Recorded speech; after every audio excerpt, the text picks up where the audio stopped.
Welcome to the Oscoda Township Regular Board Meeting, June 26th of 2017. Let us begin with the Pledge of Allegiance.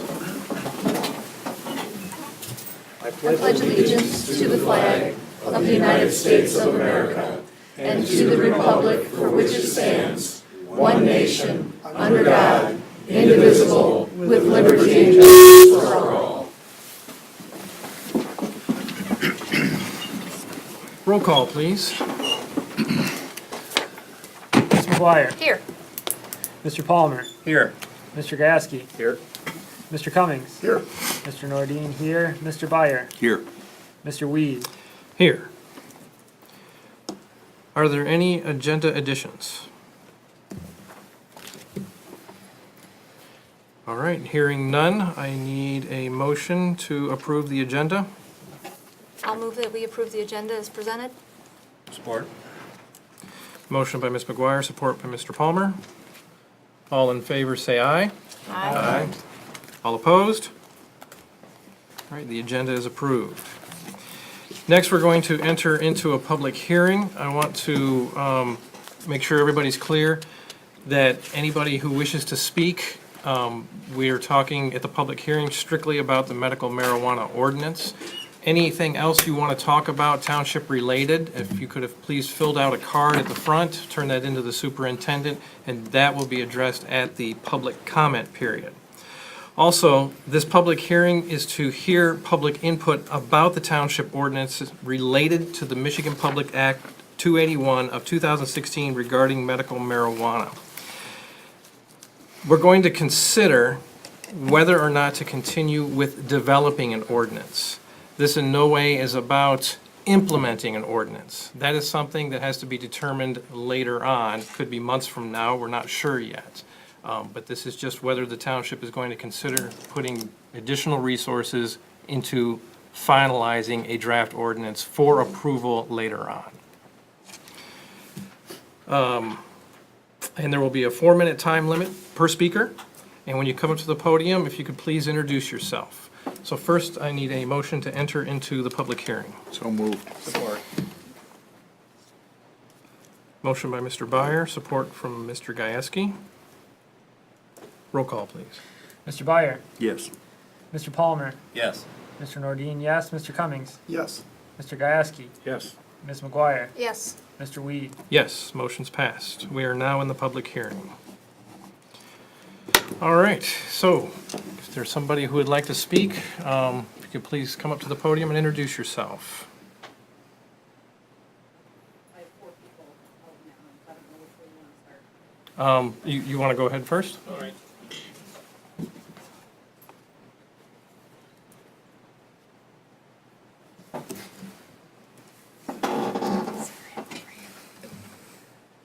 Hello and thank you. My name is Randy Moore. I live in the village of Oscoda, and I'm here tonight basically going to be wearing 2 hats. The first is as a homeowner in Oscoda, and as a homeowner, I personally oppose this whole concept. I think the township can do better. Kind of seems like we're considering taking the easy way out on this. The second hat I'm wearing is that of the president of the Villages of Oscoda Board of Directors. I have heard from many of our homeowners. Now, I will admit we did not take a formal poll on this or anything like that, but I have heard from numerous homeowners that are 100% against this. It's not even close. I didn't hear from a single person that said they were in favor of this. I cannot speak for all of the homeowners, so I want to be very clear on that. Okay, but the representative number that I did talk to, every one of them said they were against this. A couple of other things. If it's my understanding that Tawas was considering the same thing, and that they have rejected it, and I'm curious as if that's the case, why did they reject it, and why are we still considering it? I'm also curious as to what our police department thinks about this whole concept. Have they been asked? Have they offered an opinion on it?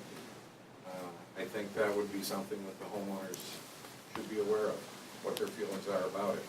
I know last year there was talk about all the budgetary problems with the police department. That hasn't gone away. It's only gonna get worse as time goes on, and is this something that we wanna add to them? This additional layer of security, patrolling, everything else that's involved with this. Just a thought. Thank you. Thank you. Thank you. Go ahead.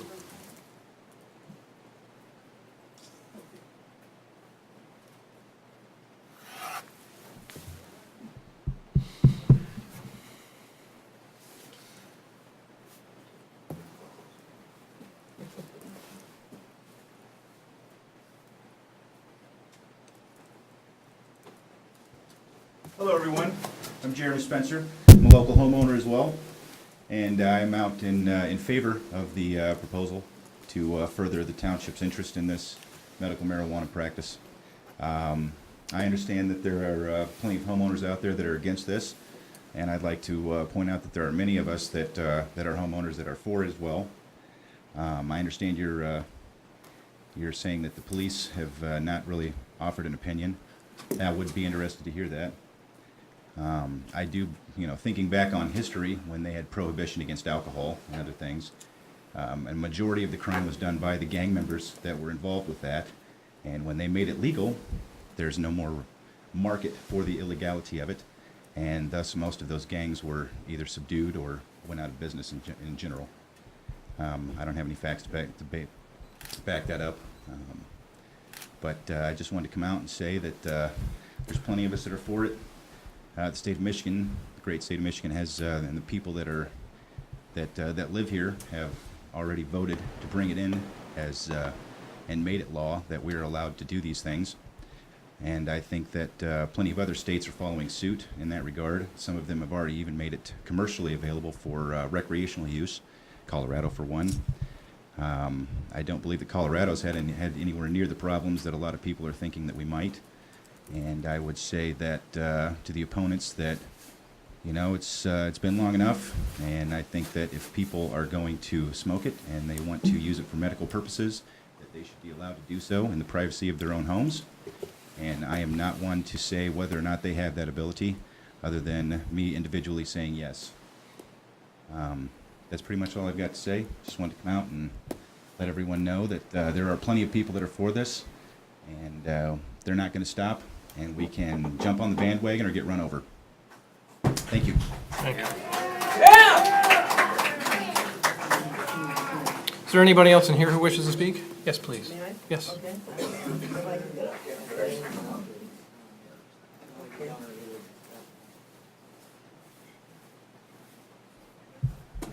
Hi, everyone. I'm Ann Turner. I live on Hull Island in Oscoda.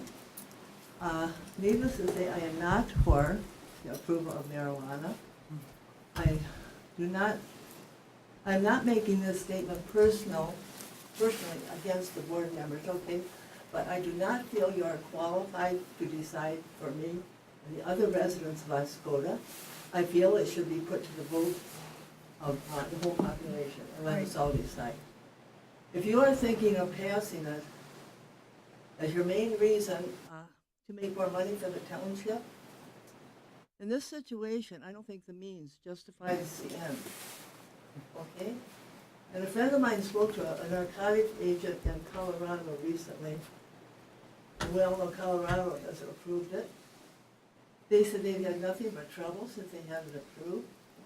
If the stores can legally sell an amount for $100 and collect the tax, that's fine, okay?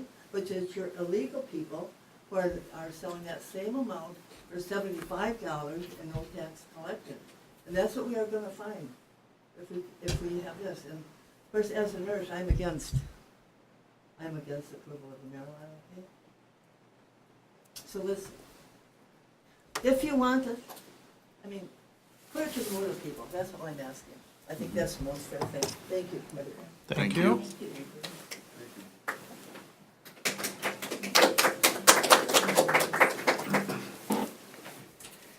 My name is Deborah Dexel, and I have been under the medical marijuana program since my oncologist in Albuquerque asked me to go on it because the drugs they have to give me to control my disease, which is cancer, basically causes Alzheimer's.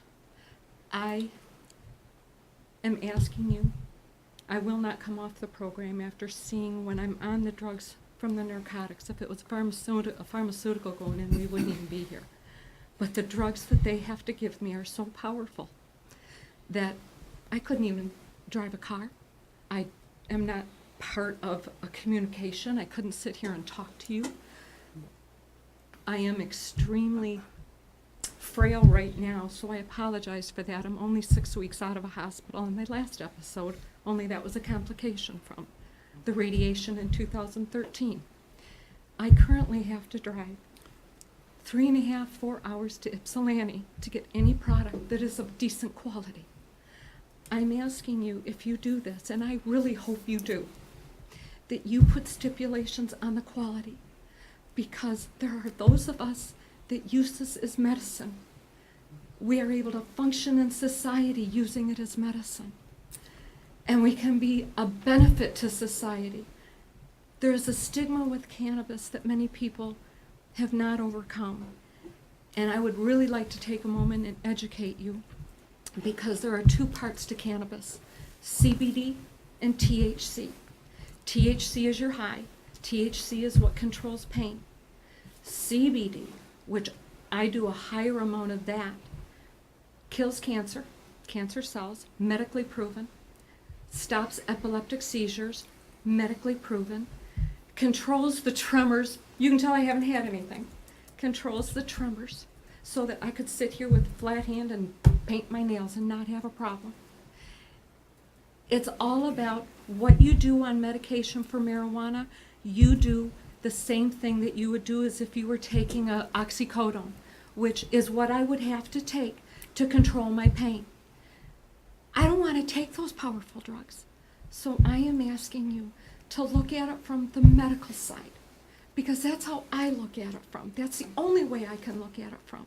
Yes, put regulations on it, put restrictions on it. I've been to some really nice facilities between out west and here in Michigan, and they have, I can tell you what's good and I can tell you what's not good. And you put restrictions on it, it is heavily controlled. I've walked into somewhere, there are some big burly guys that are not going to let you walk in unless you've got all the paperwork to be in that facility. And that's how it should be. But we need to take care of the people that literally, they don't want to be on the heavy drugs or they're going to end their own life. And I don't want to do that, and neither do a lot of other people, and I'm not alone up here. So please look at what is going on with the medical side of it. And if you have to, research the CBD, because that is what helps us medically. And thank you for taking the time to listen to me. I didn't even think I'd go this long. Thank you. Is there somebody else in here who'd like to speak?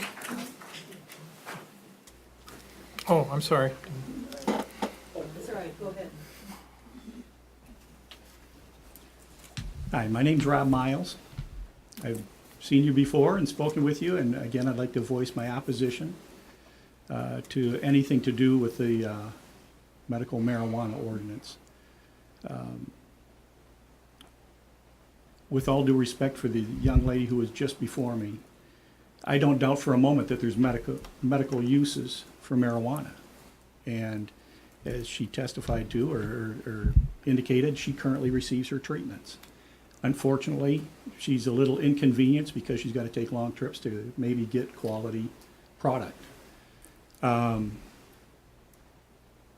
me, that is a minor inconvenience when it comes to taking an overall look at the operation of a medical marijuana production, development, storage, and distribution system in our community. Regardless of the medical qualities associated with it, our community is struggling with some drug problems. We have people dying of drug problems. We can't get sinus medicine other than behind the counter now because of drug problems. And when you validate, and make no mistake about it, when you put a storefront in our community selling marijuana. You're validating it, you're encouraging its use, you're promoting it, and you're assisting in advertising for its use to every young person in our community. You are authenticating its use. And we all know that there is going to be abuse. We can't control that, I understand that. But when you look at caring for our community, you have to look at it as a whole. You know, there's a lot of different approaches that you can take to this topic. But when it comes to the use of medical marijuana, I think that there's just no escaping the fact that the people who are using it, at best, what medical marijuana provides you with is temporary relief from pain, illness, and suffering. You constantly have to go back. Hopefully it provides for some complete remuneration of some illness. But at the same time, there are other risks associated with it. Instead of introducing our community to a drug that at best is going to provide some temporary relief, maybe some relief from pain and suffering and illness, you've indicated that you're going to be bold, you're going to go against federal law. This is currently not allowed under federal law. You're going to be bold, you're going to go for it. Then go for it. Don't introduce our community to cannabis. Introduce our community to Jesus Christ. Amen. If you want to provide some healing for our community, help our community to believe that Jesus Christ was God in the flesh. Help our community to believe that he died on the cross to forgive us of our sins. He took the full payment for our sins. Help our community to believe that he was resurrected and currently sits at the right hand of our Heavenly Father in heaven. Help our community to believe that if they ask for the forgiveness of their sins and repent, that Jesus Christ will heal them, heal their very soul for all of eternity. If you really want to do a favor for our community and be bold and go against federal law, don't introduce our community to cannabis. Introduce them to the very person of Jesus Christ. See what that does for our community. Thank you. Thank you very much.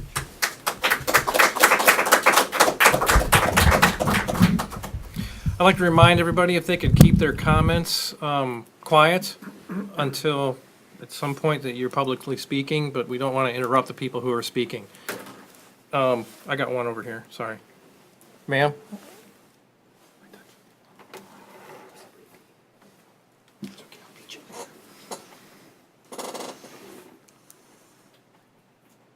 Well, Mr. Miles stated so much better than what I could do, but I just wanted to express, oh, by the way, I'm Linda Vinstra. I live at 6696 Pine Street in Oscoda Township, and business owner in the town. And I just wanted to also express the fact that I feel very deeply for the lady that was up here who is suffering, and I have no problem with medical marijuana as such, but I feel that I was on the internet the other day and I was looking at all the areas in Michigan where it can be already purchased. I don't think really that we need to do that in our township. I don't think, there's a place in Gaylord, there's a place in Kalkaska, and there are numerous places within the Detroit area and Oakland County where these clinics are already operating. I don't feel that we need to have a place here in Oscoda. I feel that if we do, we are opening up something that we probably don't want and that we don't need. I feel that if you're thinking about that this is going to make money for the township, I don't believe it will, because I think that studies have proven, and I know there's pros and cons. I was looking all over on the internet. Some, things are good, this is bad, and, but I feel that in the long run, I don't think enough time has gone by to really study this problem. And I think in the long run that the township is gonna be paying more for police and for health care and that kind of thing if this goes through. I feel that, you know, if this goes through, that we're kind of opening up a whole possible can of worms that you really don't want.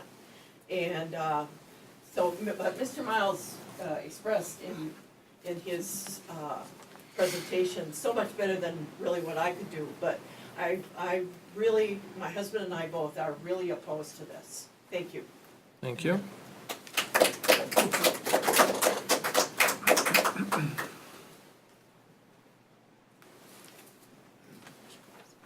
Hi, I'm Jackie Temple. I live at 45, 49, and 41. I am for doing it. I think many people are suffering, and if it would ease their pain, I say, take care of them. I have to take pain medication right now.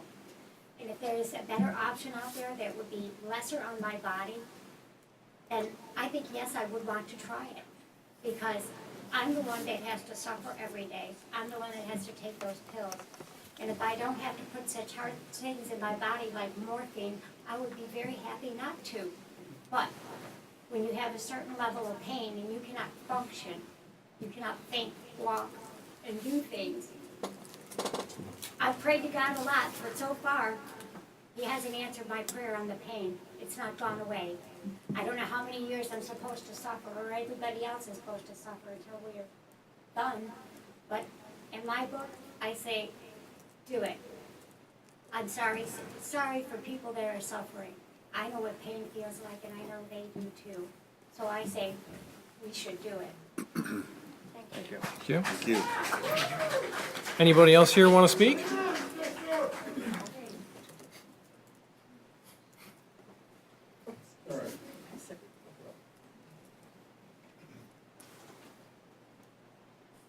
Hi, I'm Irene Dunn, 4534 Oak Ridge Drive, Oscoda.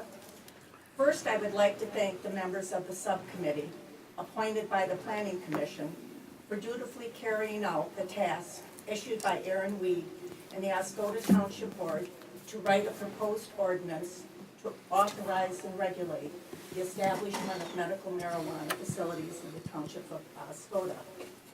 As one of the members of the subcommittee, I was impressed by the good thinking, reasoning, and clear communication among my fellow members. While our task was to draft a proposed ordinance, carefully following state guidelines, we each likely held our own personal views on the use of medical marijuana. Secondly, I would like to state my own personal view on the subject of medical marijuana use. To my generation, growing up in the 50s and early 60s, the word marijuana was synonymous with evil, and later in the 60s, considered a gateway drug to heroin and cocaine. However, since that time, a wealth of information based on science rather than myth has caused a change of my view among many. I am one of those many whose views have changed in large part because of the scientific evidence and personal stories supporting the beneficial effects of drugs with chemicals taken directly from the marijuana plant on alleviating the symptoms of epilepsy, the pain associated with cancer, and other debilitating diseases. More than 30 states and several countries have already adopted the use of drugs taken from the medical marijuana plant. In those states and countries, parents and their children have access to low-cost relieving drugs under carefully regulated conditions. Finally, I hope this board approves the new ordinance.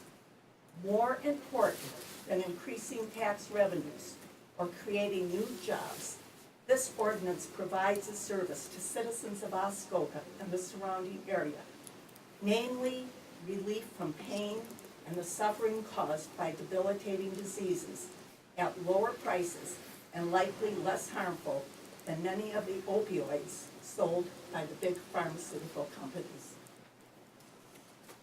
And after Mr. Miles spoke and some other people, I would like to also state this.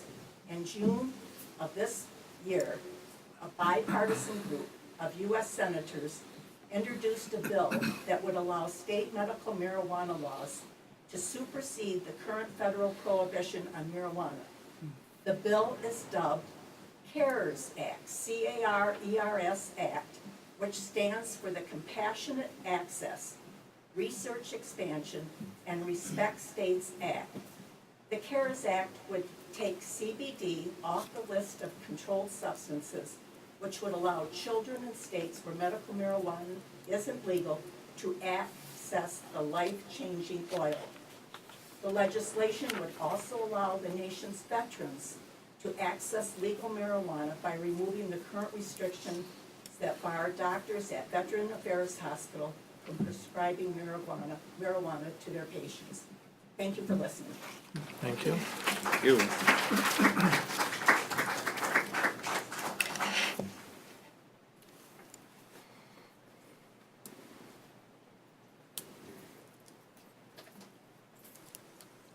My name is Brock Kellstrom. I live at 5335 Cedar Lake Road. Here in support of, in favor of the ordinance, even though I don't agree with all of it as written.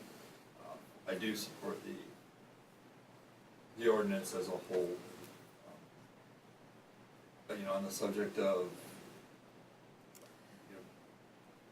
whether or not things remain the way they are here in the community as we have, or to follow the lead and maybe bring some of this out of the darkness, to take the black market aspects away from it. It's so much easier to control or to have an understanding of a situation that's not hidden from you. So, that being said, I'm here to support the ordinance. Thank you. Thank you. Thank you. Yes.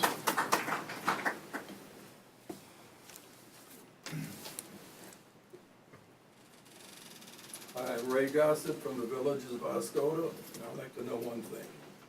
It's so important for these people to have this marijuana. Why does it have to be in Oscoda? Why can it not be dispensed from the hospital or from the doctors? And 5 of them you asked for? We have some people here that had cancer. We've been through the pain. I can't function on no kind of a pain medication. I can't drive, I can't work part-time or whatever. I don't know how these people do it, but I give them credit if they can. But they need it so bad, it should be dispensed from a doctor. That's what I think.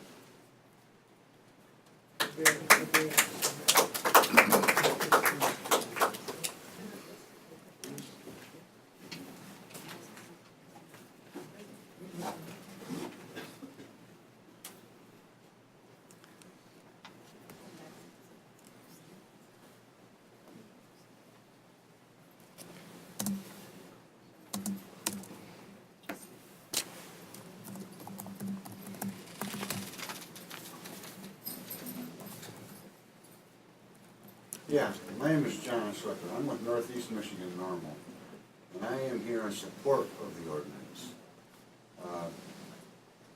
I'm a God-fearing man, and contrary to Mr. Miles' comments, I keep religion out of my politics, but this medical marijuana is huge and helps so many people throughout our state and our nation. As someone else commented, 30 states have gotten medical marijuana. I live here in Northeast Michigan. I have to travel too for my medicine. I'm a medical marijuana patient. It'd be a lot nicer for me to be able to come into town where I can get my medicine at a reasonable price and have safe access, rather than have to drive a minimum of 2.5 hours from this area. A lot of people have it a lot worse off than I do. I'm blessed in many ways, granted. A lot of people have it a lot worse off, and you heard from a few of them tonight. I happen to know a lot more right here in Oscoda and in the surrounding local Northeast Michigan area that would much prefer being able to come to Oscoda And while they're here getting their medicine, be able to go to the supermarket or to one of the other businesses that could use their business. Medical marijuana can also bring this community a lot of tax revenue, up to $5,000 for permit to have one of these establishments. It's a pretty good chunk of change for Northeast Michigan. And a lot of tax revenue generated from the sales would stay right here in this township. So, although I don't live in the township of Oscoda, I strongly encourage that you vote for it. And if you're interested in some statistics on some of the stuff about the crime rates, I don't have them with me tonight, but I can easily get them. I'll be happy to give this my contact information after. States that have adopted medical marijuana and sell it on their streets, the crime rate has went down. Teen use has not went up. In fact, the only area where use of cannabis has increased is in the senior citizen community. I find that interesting, only a little, because there are some of us, as the couple have mentioned, have done our research and can find out how beneficial this plant really is. Unlike the pharmaceuticals that I too would be on if it wasn't for medical cannabis. So I urge this to vote yes for it, for your constituents of this community. Thank you. Thank you. Thank you. Anybody else in here wish to speak? Yes. Oh, I'm sorry.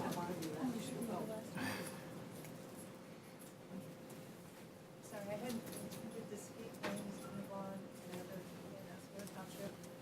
I'm a chronic pain sufferer, and I drive 4.5 hours to get the care that I want. So my question is more economic. If you are doing this purely for the money and everybody says the tax revenues, why not make Oscoda more suitable for businesses? Get more companies like Oscoda that will give better jobs. People will have more disposable incomes, and tax revenues will go up. They can't hear you up there.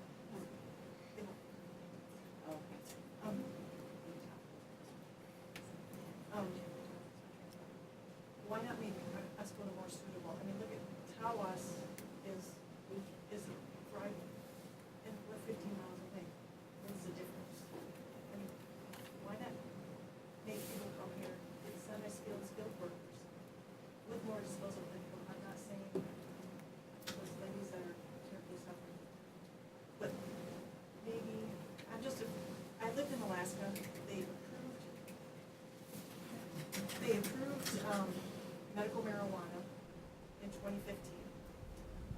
The government took their chunk of money, so they got their chunk. Prices went up. The black market thrived because it was still cheaper to get it from a dealer than it wasn't. The problem with that was marijuana had been decriminalized in Alaska for 75 years. But all of a sudden, they want to make this legal, and the government comes in and takes a chunk, and the black market did not go away because it was still cheaper to get there. So the tax revenue, the money question, it's not that. And this is a low-income retirement community. So these, with the exception of those ladies that actually do have cancer, there's going to be, there was problems with people selling to kids in Alaska and all kinds of problems. The crime rate did go up because people did not have the money for the products, so they would steal. And that's my concern, is why not make Oscoda more economically better? I don't think this is a way to do it. I don't think you're gonna get the tax revenue that people think they're gonna get. And from my experience, the crime rates do go up, because I have lived in places where medical marijuana was legal and they set up the stores. That's just my opinion. That one over here.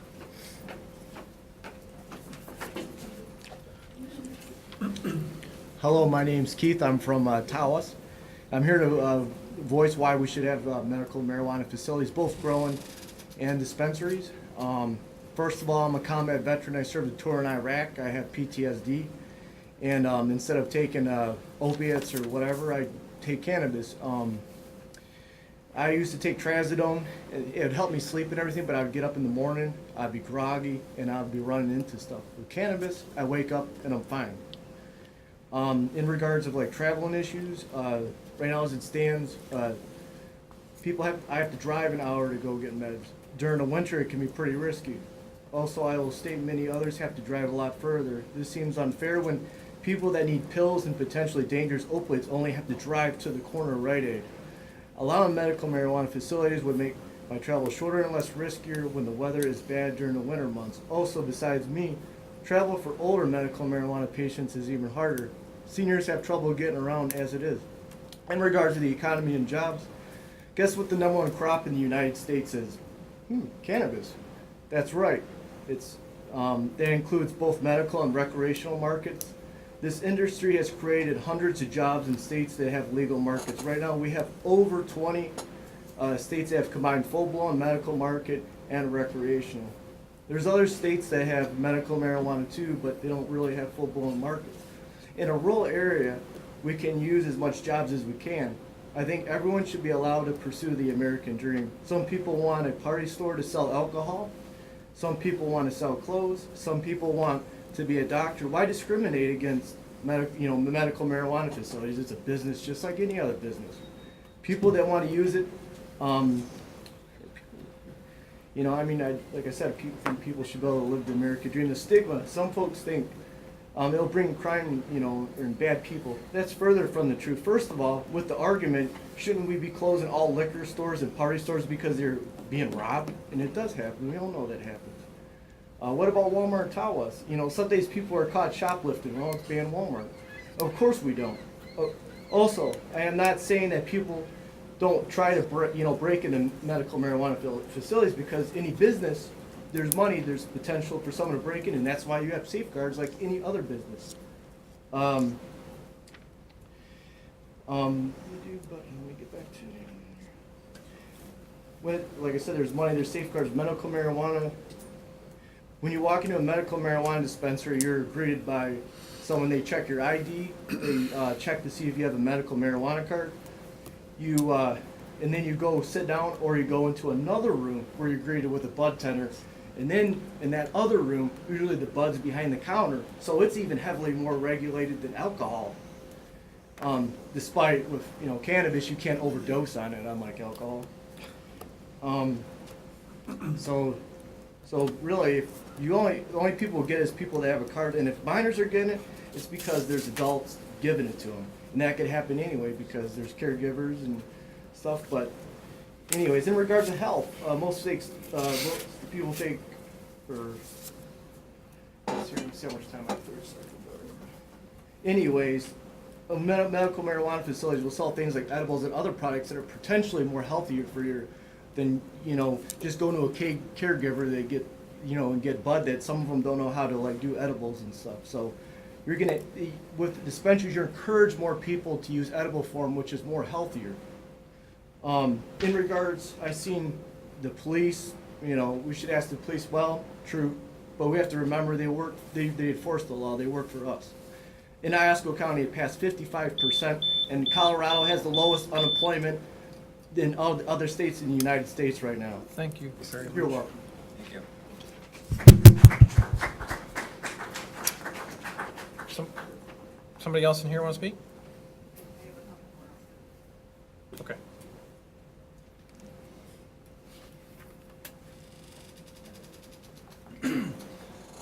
My name's Chad Watson. I live at 7105 Colbath Road.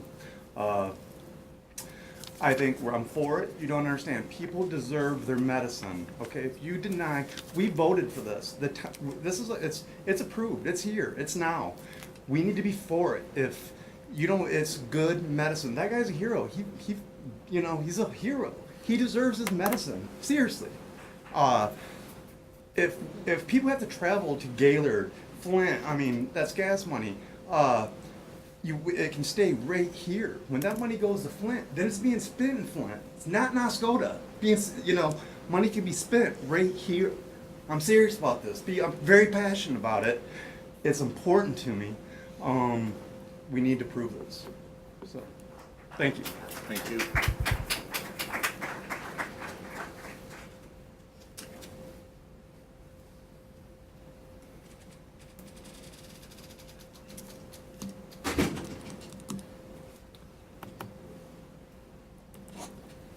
She's got another one. Oh.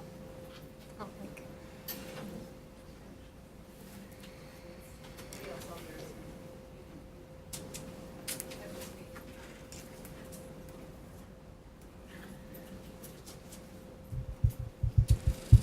My name is Kay Kaiser. I live in Oscoda. I've been involved in the cannabis community now since the vote was passed. First of all, I'd like to address the business owners and the issue about the religion aspect. I'm a minister. God made that plant. I'd rather use a natural plant than a pill that has more things in it to where my liver function, and then they have to switch me all the time. I'm bedridden most of the time. I cannot get in a car and drive hours away to get my medicine. I have good days, I have bad days, but more often than not, I'm bedridden. I'm not a stoner, as a gentleman sitting next to me made a comment. Maybe when I was a teenager, I perhaps partaked in that fashion. I use it as medicine. We had a meth lab in our town, right downtown, closed up.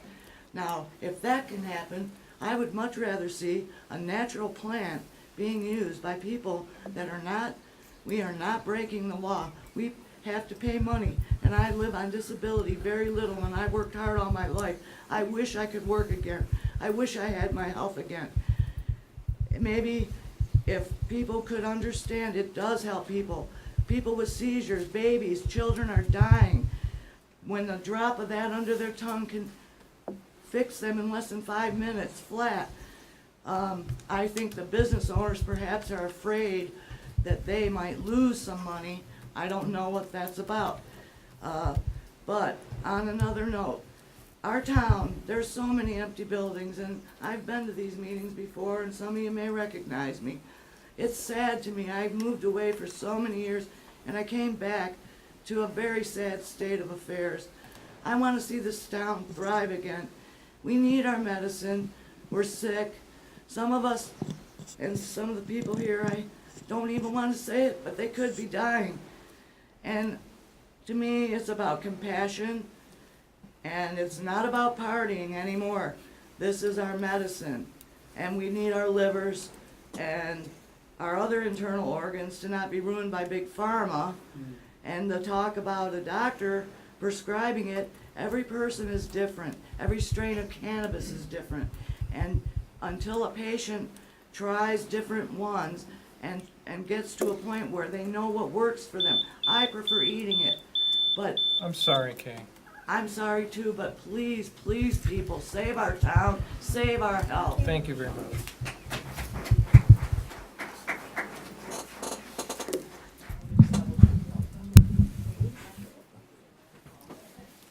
Yes, please.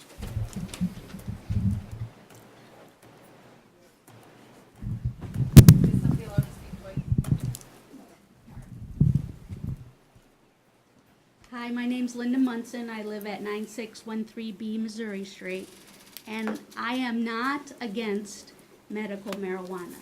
I am against having a facility here because of what the potential down the road is. And if you think that recreational marijuana won't slide in really quick after that, we already have people in this area asking people to sign a petition to get recreational marijuana. If we have these facilities for medical marijuana, where's the best place to put recreational marijuana? I have compassion for people. I have 2 sons that are addicts. I know what I'm talking about. And when you say it's not a gateway drug, I highly disagree with you. I have a son whose only concern when he was 15 was marijuana. I could not get him into rehab because that was all he was caring about was marijuana. It wasn't a big deal back then. He's now 35 years old and still an addict. So I mean, they've tried, I had to go to rehab with them once and they said, and I don't know drugs. Have you tried this drug? They said, yep. Have you tried that drug? Yes. Have you tried this? Yes. Have you tried that? Why are you trying all these? Well, marijuana is okay, but I'm looking for something else. And when I find it, that's what I'm going to start taking. So I've gone at least 20 years with 2 sons that started with marijuana. I am not against medical marijuana. I know people have a lot of pain. There's a lot of suffering in this world. If that will help them, I'm all for it. I'm just not for having the facilities here because what it can bring to our little community after that. Thank you. Very good.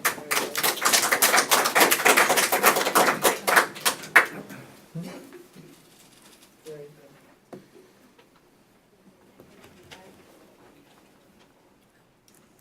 Yes, please.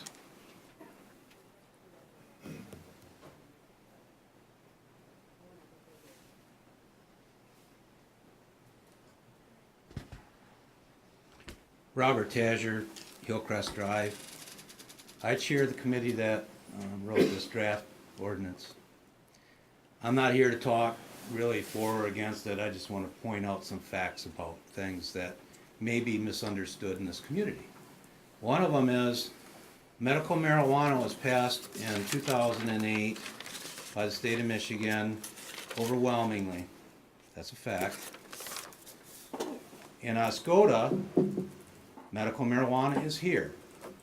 It's in your neighbors' houses, it's in the backyards growing, and it's really not regulated very well because when they passed that in 2008, they didn't do the rest of their homework as the state of Michigan, as they normally don't.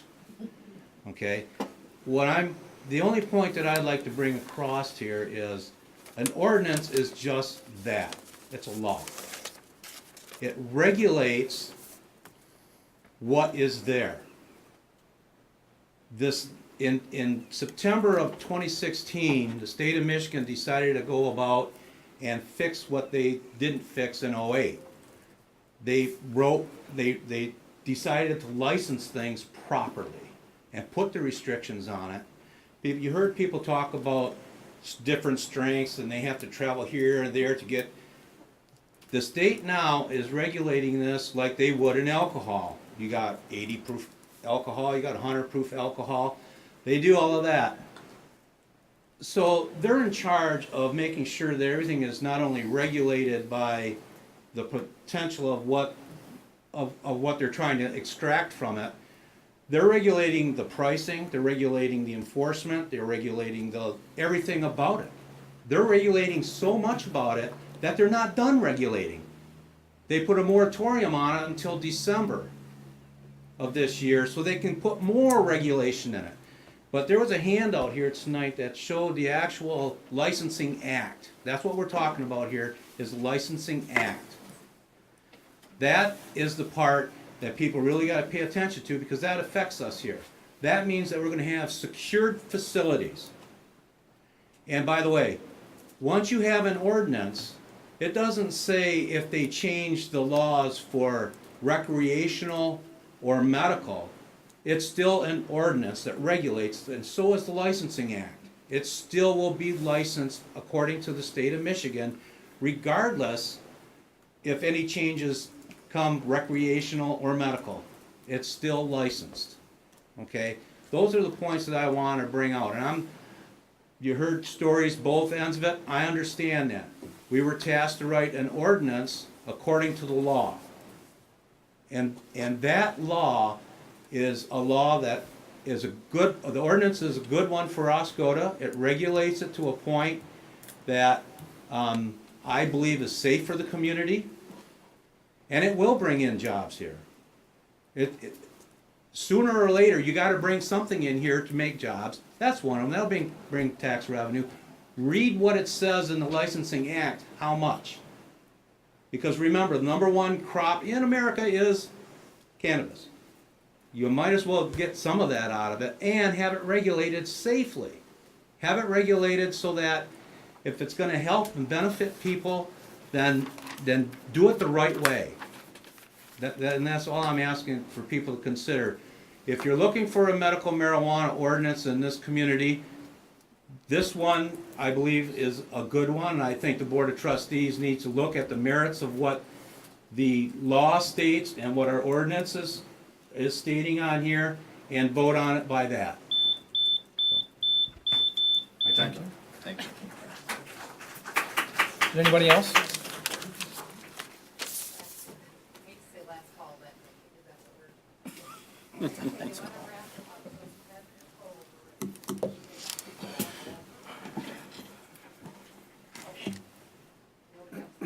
Okay, anybody else in here? Can't add to what we said, right? All right, then I wish to make a motion, or have a motion, somebody wants to make a motion that we come out of public hearing. I'll make a motion that we come out of public hearing. Support. Motion by Ms. McGuire, support by Mr. Palmer.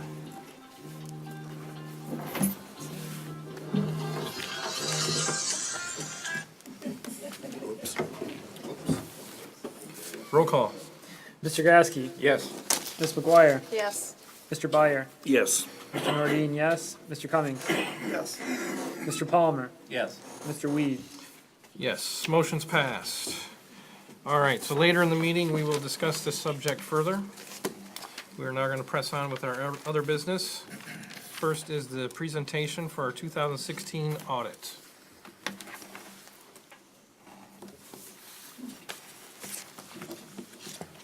Good evening. My name is Jamie Carter. I am the audit manager in charge of the Oscoda Township audit, and I work for Stevenson and Company. I believe that you all had an electronic copy of your audit ahead of time. We also have the booklets for you today. As you can see by looking at the booklets or looking at the electronic copy that you received ahead of time, there's an abundance of information in there. And because of that, I've prepared a handout that I'll be speaking off of tonight. But I wanted to let you know that if you have any questions about anything that I don't cover tonight or about what I do cover tonight, be happy to answer them tonight, or if they come up at a later date. John, Jamie, and Bob all have my contact information. You can call me at the office or email me.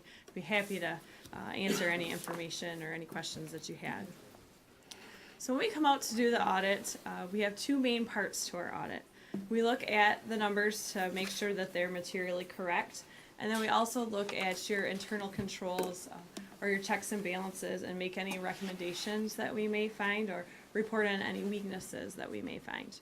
So I want to start out with the year-end figures. You have several funds at the township. When we come out to do the audit, we audit all your funds, but we have a calculation that the federal government standards give us to tell us what your major funds are. So tonight we'll talk about what's considered your major funds based upon the standards. The first one is the general fund, of course. And you ended the year with $1.7 million approximately in cash in your general fund at the end of 16. That's an increase of approximately $360,000 from 2015. Your general fund had total assets of over $3 million. That includes the cash that I mentioned. You also had $1.4 million in taxes receivable at year end. What that is your December levy. That is for use in 2017, but you had an enforceable lien on those properties, so you had a receivable out there. You also had $103,000 approximately due from the state for your state revenue sharing. That is really for 2016, that due to timing issues you didn't receive until 2017. To offset those assets, your general fund had almost $1.6 million in liabilities and what's considered deferred inflows. 61,000 of those liabilities was accounts payable. That's timing issues. So what that is goods and services that you received in 16 but are paid in 17 just due to billing timing issues. You had 70,000 in accrued payroll and payroll related liabilities. So payroll that was earned by your employees in 2016 that again was paid in January. And then you also had $1.4 million in what is considered a deferred inflow. That's really an offset of that tax receivable that we talked about. So what your financial statements show is that you had 1.4 million of an enforceable lien for your property taxes in December, but really that's for use in 17, so that offsets that receivable. Your general fund revenues totaled 2.5 million, and your expenditures totaled almost 2.7 million in your general fund. Your revenues are very consistent with 2015, and your expenditures actually decreased about 100,000. Your police department expenditures decreased about 65,000. Your capital outlay decreased about 21,000, and then there were some other small decreases. Besides your typical revenues and expenses in your general fund, you also have what's considered transfers in and out from other funds. Your general fund received a large transfer from your Old Orchard Park Fund in 2016 of about $380,000. Your property operation and maintenance fund transferred in $38,000, and your water fund about $57,000. Your Old Orchard Park transfer was an increase of about $200,000 from 2015. That was with the intent to cover a local match for your property acquisition grant. Due to timing issues, that didn't actually take place until 2017, but the money was transferred in 16. Your general fund in 2015 transferred $178,000 to your road improvement fund. That was significantly decreased in 16, and only about $46,000 was transferred in 2016. Another large item that benefited your general fund in 2016 was the sale of the State Street property, which brought in proceeds of about $236,000. So all those things combined, you ended the general fund, the fund balance at year end was almost 1.8 million, which was an increase of 442,000 from the year before. That's a healthy fund balance. That's 63% of your current year expenditures. But again, keep in mind that 200,000 of that increase right away was spent in 2017 right away for that property acquisition for that local match, so that immediately decreased it. So I wanted to point out that while your general fund is healthy and it did have a significant increase, your standard operating revenues and expenditures for your general fund remain consistent. And you actually had an excess of expenditures over your revenues if you just look at your standard operating revenues and expenses of $224,000. So before taking into account, your transfers from your other funds, your transfers out to your other funds, and then that sale of that property, there actually was a $224,000 loss in your general fund at year end. So any questions on the general fund before I move on to the next fund? The decrease in the police department, that was because of our sting person? Yes, it was directly related to payroll expenditures and health insurance expenditures because you were down an officer. Okay. Your property operation and maintenance fund ended the year with over 2.4 million in cash. That's an increase of about 133,000 from the prior year. Your fund balance was 2.3 million at year end. There was an increase in fund balance of 331,000 in the current year. That's directly related to the fact that with your VA expansion project, you received that $1.2 million reimbursement from the VA in 16.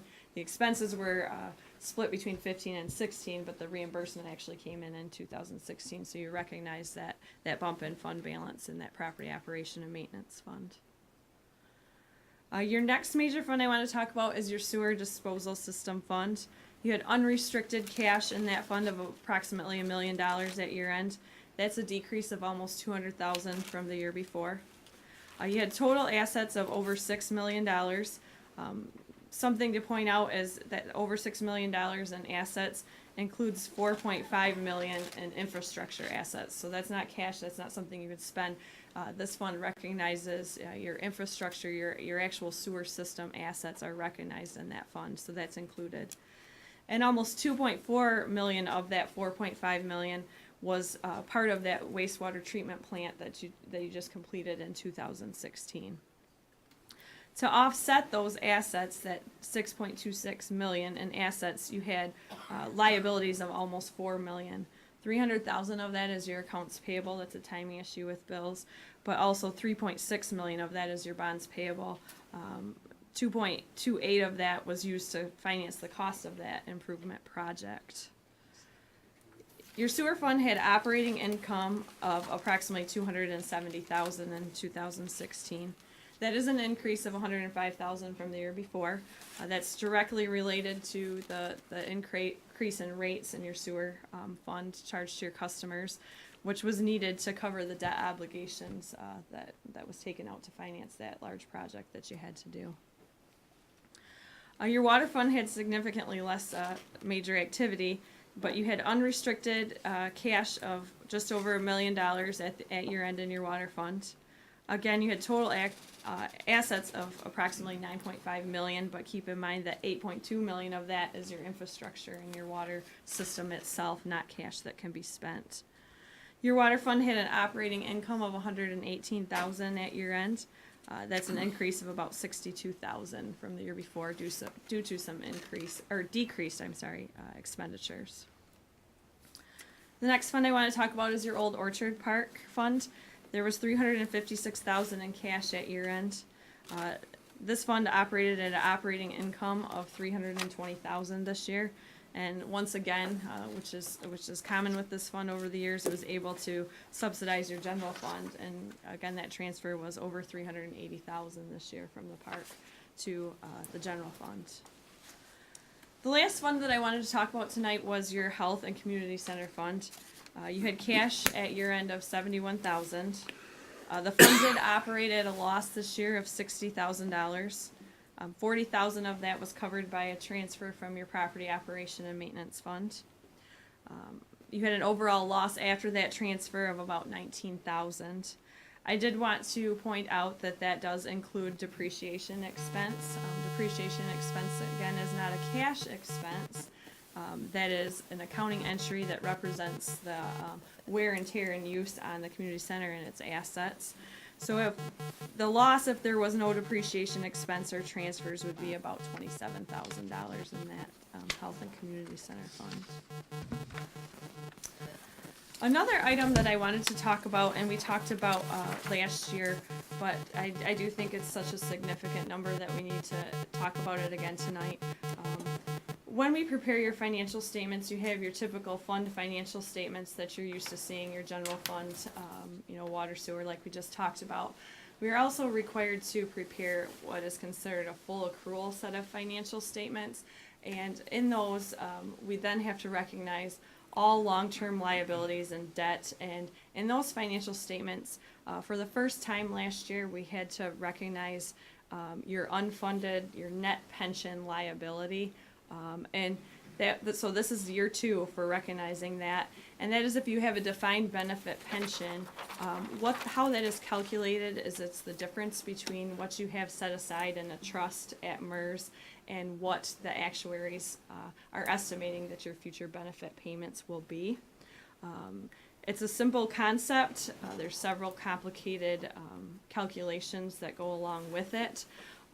It adds several footnotes if you wanted to look further into how that number is calculated and some of the inputs that go into that. The pension footnote now spans alone pages 44 through 47, and there's 2 other required schedules just on your pension alone that is on pages 50 and 51. I wanted to point out that your liability at year end is approximately $1.8 million of net pension liability. The other thing I wanted to point out that the calculation at the end of 16 does not take into effect the changes that were made with your last bargaining agreement that was signed. Since that was signed later in the year, that won't go into effect until your next actuarial valuation, so that number does not take into account those changes. You won't see that until the next actuarial valuation. Now that we talked about the figures, I kind of want to switch gears on you and talk about some of the internal control recommendations that we have for you and some of the findings that we have. If you want to look at the full letter, it's in the unbound letter that's in the back of your audit reports, the bound copy, or at the end of the electronic copy. Well, we'll kind of go over a summary here tonight. There was 4 findings in the current year. The first one is a repeat comment. It's a financial statement preparation comment. For those of you that have heard me speak before, this is a comment that 100% of my governmental clients have. This is one that I tell boards that I wouldn't be overly concerned about. What this is saying is that years ago when there was a new auditing standard that came out, all auditing standards, as far as these types of findings, apply to no matter what kind of entity that we are auditing. So what they're saying is if you don't have a CPA that's on staff that you pay year-round that can prepare this financial statements from front to back without any material mistakes, you as a board need to be aware of that. It's allowable to have your CPA firm that's preparing your audit to prepare these financial statements for you. You just need to be aware that that we are preparing them, that these aren't prepared internally. You know, with a government of your size, it's not cost beneficial to have a CPA on staff or send your staff to training to learn this for a once-a-year process. But you need to be aware that finding is out there and that we have to give that to you because of that standard. The other ones I think are ones that we need to be more concerned with. The second one is a new comment. You know, I know that you're already aware of this issue, but I need to bring it up. It is in our audit report. When we were out performing our audit procedures and looking at the utility billing system, you know, we were looking at how customers were being billed, and we determined that there was an error in the input in the system, as you're well aware, and that resulted in some customers being billed incorrectly. We recommend that going forward, anytime that you approve a new rate as far as utility billing, that there is a second step in the process. The individual that is preparing the billings and putting the information into the system, there is the first step, but then there also needs to be a second step of review and approval after the information is into the system, that it's operating properly, that the rates are right, and that the system itself is actually functioning properly and billing customers as they should be. The third comment is also a new comment. The state of Michigan Department of Treasury requires 2 signatures on all checks for township checks, with the exception of the tax collection account. As part of our audit, we always select a sample of checks and look at the actual canceled checks and look at the signatures. You know, I'm happy to say that all checks did have 2 signatures, but the state of Michigan also requires that those signatures, that one comes from the clerk's office and one comes from the treasurer's office. And we did find a few checks, few and far between, that both signatures were from the treasurer's office. So to me, this is a simple fix. You know, it was just something that, hey, we had 2 signatures. We didn't realize that they had to be from separate offices. So that I think is easy to implement and fix. The last comment is regarding the timely distribution of tax collections for other units. You know, you here at the township don't just collect your township taxes, you collect taxes for several other governmental entities. As part of that, you're required to follow the General Property Tax Act. And the Act has strict requirements for the payments of these taxes to the other local units of government. I'm happy to say that, you know, we saw during our audit testing that all the other local units of governments got the funds that they were supposed to get. There was just some times during the year that those strict guidelines as far as the timing of the payments were not followed. So we're just recommending that all those payments are made in accordance with the Act, the timing of that Act. So those were our comments. You know, I'd like to thank you for keeping your business with a local firm. We appreciate that. I would also like to thank Jamie and John and Bob. They do a wonderful job, as you're aware. You know, having an audit is not an easy task. They are having to do their regular day-to-day work and then also have a room full of auditors for 2 weeks in and out of their offices asking questions. So we do appreciate their cooperation and all the help that they give us when we are out there. Is there any questions for me tonight? What's our final grade?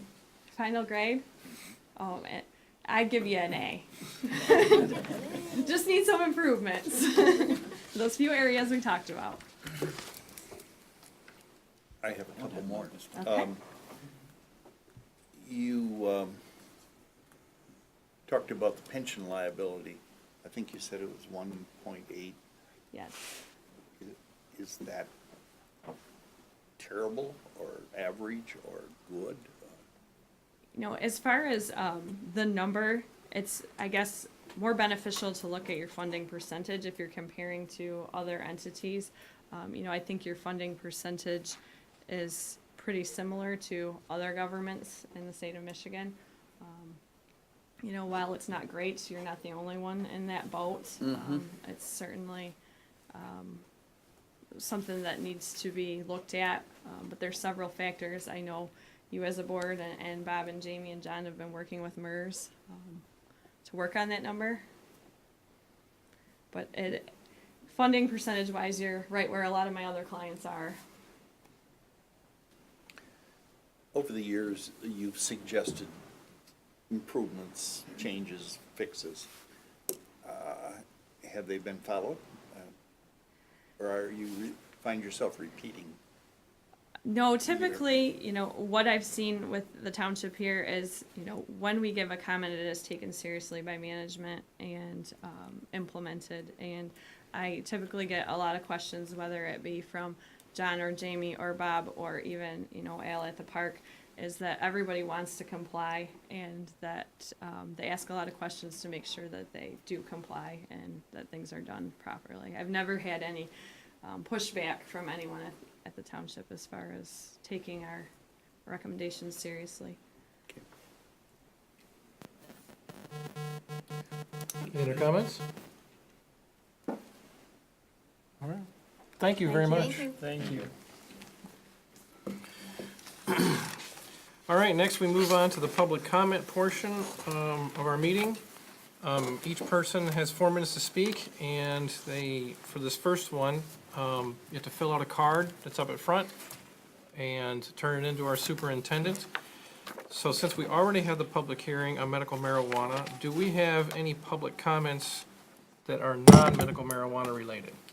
We do. Bernie Schenk would like to talk about a flag at the beach.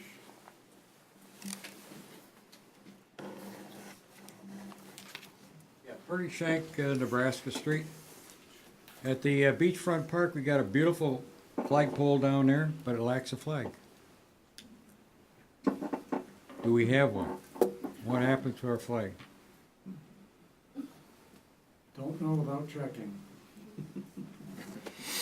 The bare pole. How long, Bernie? How long a period of time has this been? Since, I don't know, last fall, I suppose. I'm Really? not sure. Yeah? But I mean, I just go by now in the summertime and I keep looking, don't see the flag. I'm wondering what happened to our flag. Thank you very much. Yeah. We will look into that.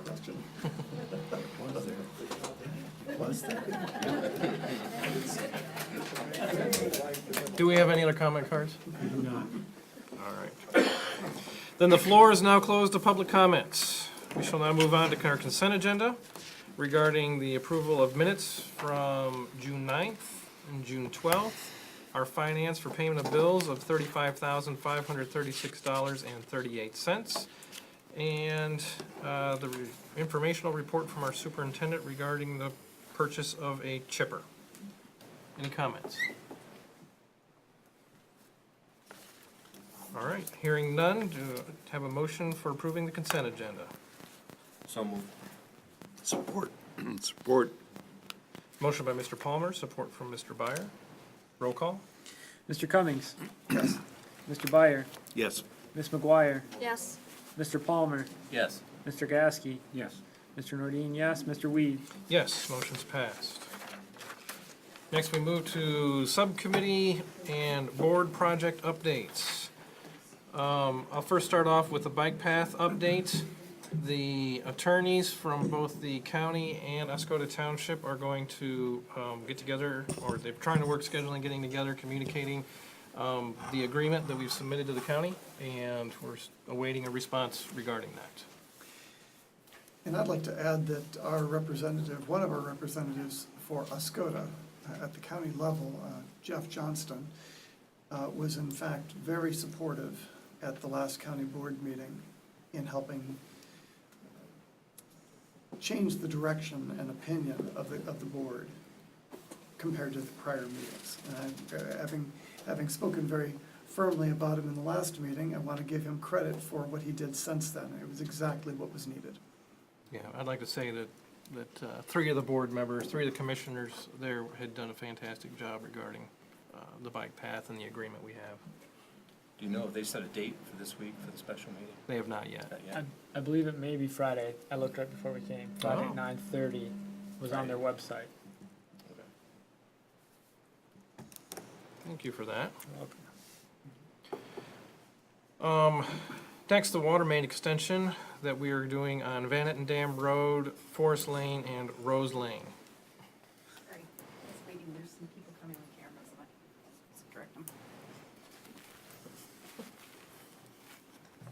Okay, sorry about that. All right, so an update on the project is, as you mentioned, the 3 roads. It's, we started last fall, the bid documents are all ready to go. Basically, we are in the easement preparation segment.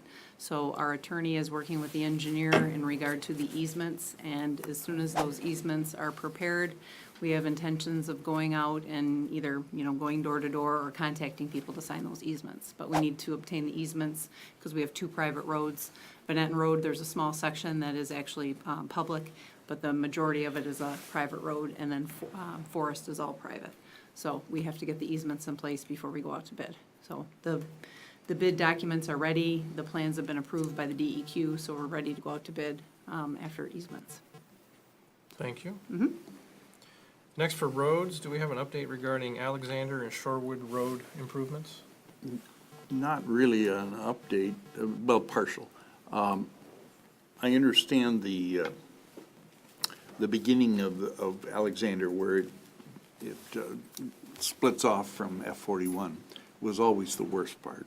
And it had been returned to gravel, and the road commission has gotten a lot of complaints about the gravel has been substandard.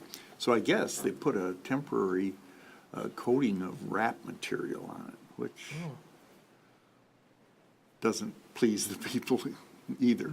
But anyway, they have responded to their concerns.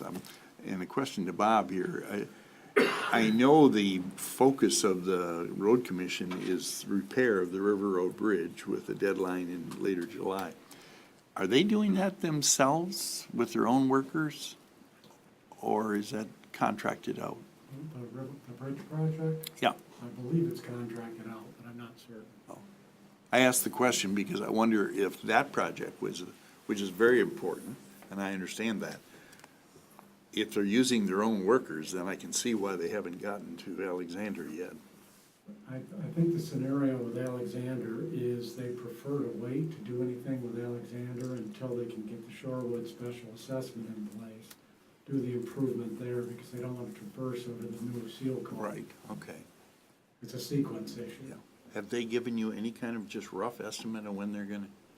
It's going to be later this summer because the special assessment process is still unfolding with Shorewood. Or fall. Yeah.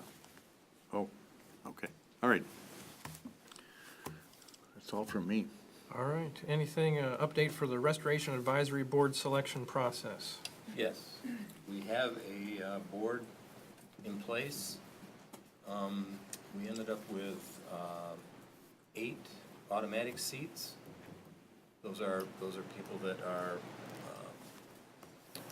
appointed to the board, such as Mr. Cummings, Township representative.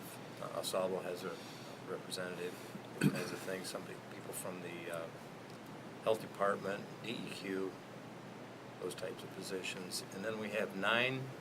We ended up with 15 members from the community that filled out applications. And the recommendation was to try and keep the total committee under 20.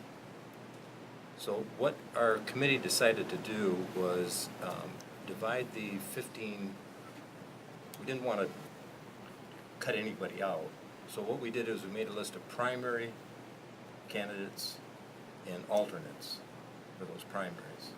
And the primaries will be the ones that will attend the meetings and sit at the table to vote. And we're encouraging all the alternates to also attend the meetings, which is open to the public. And over time, if a member has to drop out for whatever reasons, there's somebody there to take their place. And so we have that all in line, and it's been communicated to the Air Force.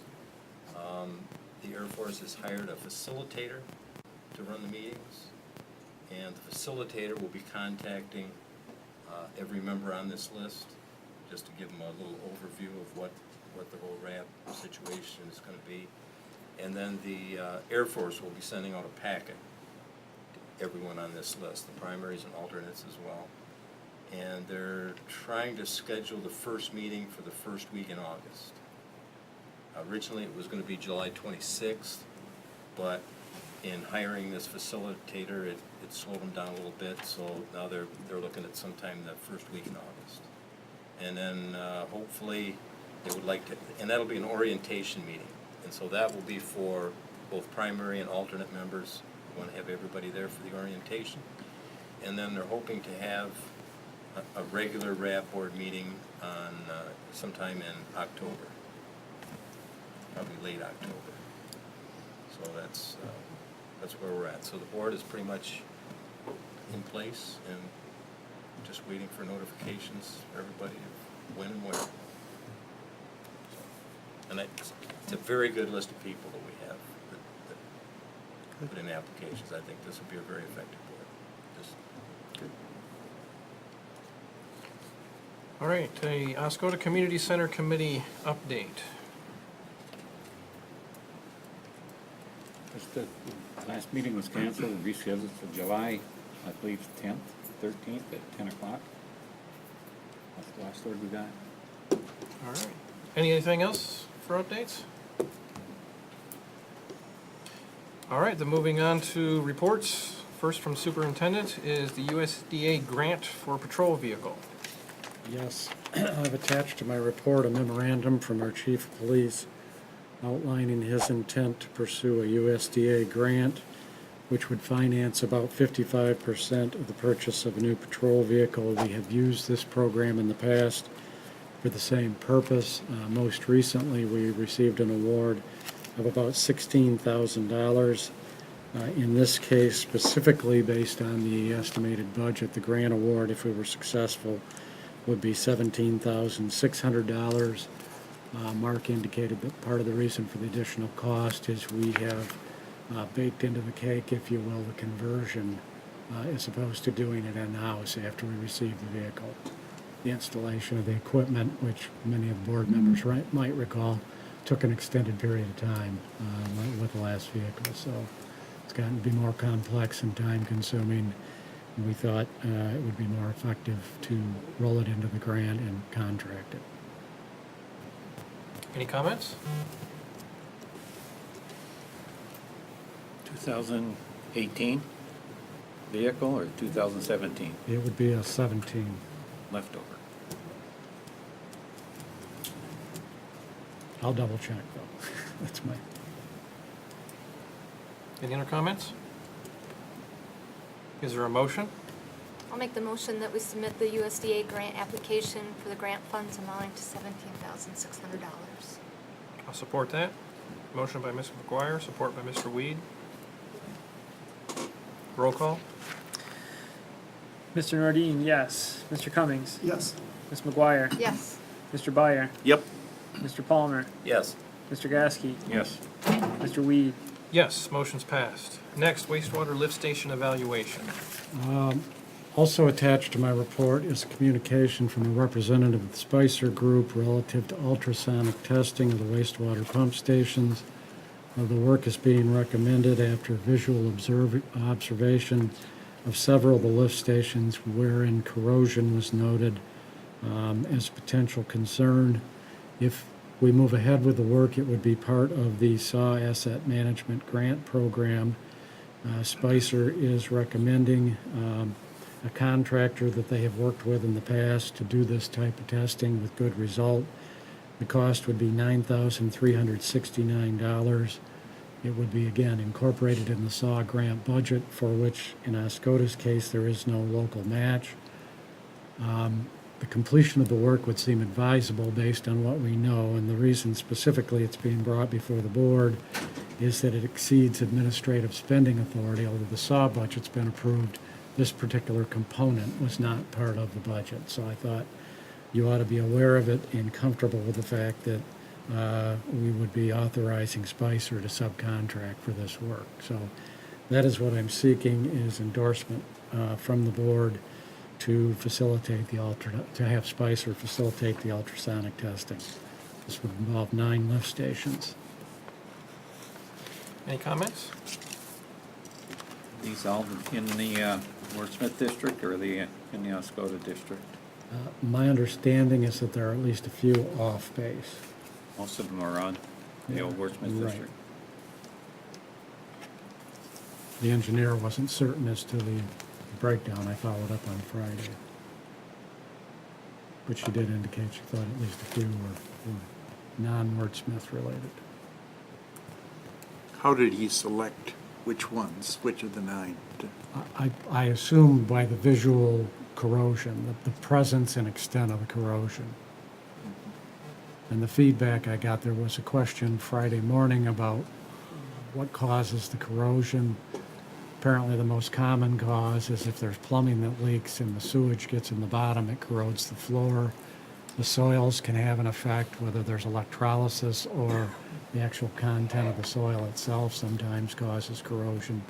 And all those variables affect the lift stations in different locations in different ways. How many total lift stations do we have? 20, yeah. Okay, so we're looking at 9 of them, right? Okay. These, out of the 23, only 9 of them are metal cans? No, there are more than 9 metal cans, but these were the ones that they observed that had some concern about corrosion. They did look at all 23? They have looked at all 23. Okay. You know how many more metal ones we have? I have to look at that. No problem. Any other comments? Is there a motion? Yeah, I move that we go ahead with this $9,369 expenditure as recommended by the Spicer Group. Support. Motion by Mr. Byer, support by Mr. Palmer. Roll call? Mr. Gasky, Yes. Ms. McGuire, Yes. Mr. Palmer, Yes. Mr. Byer, Yes. Mr. Nordine, yes, Mr. Cummings, Yes. Mr. Weed. Yes, motion's passed. Next, on to the Community Development Coordinator for the DDA property. I did have one additional item, I'm sorry, I should have mentioned it during the agenda add-ons. We could deal with it under other or at this point. It is the agreement for Mistig. It's on the board table, it's a one-page agreement. Let's do that under other for number 6. Okay.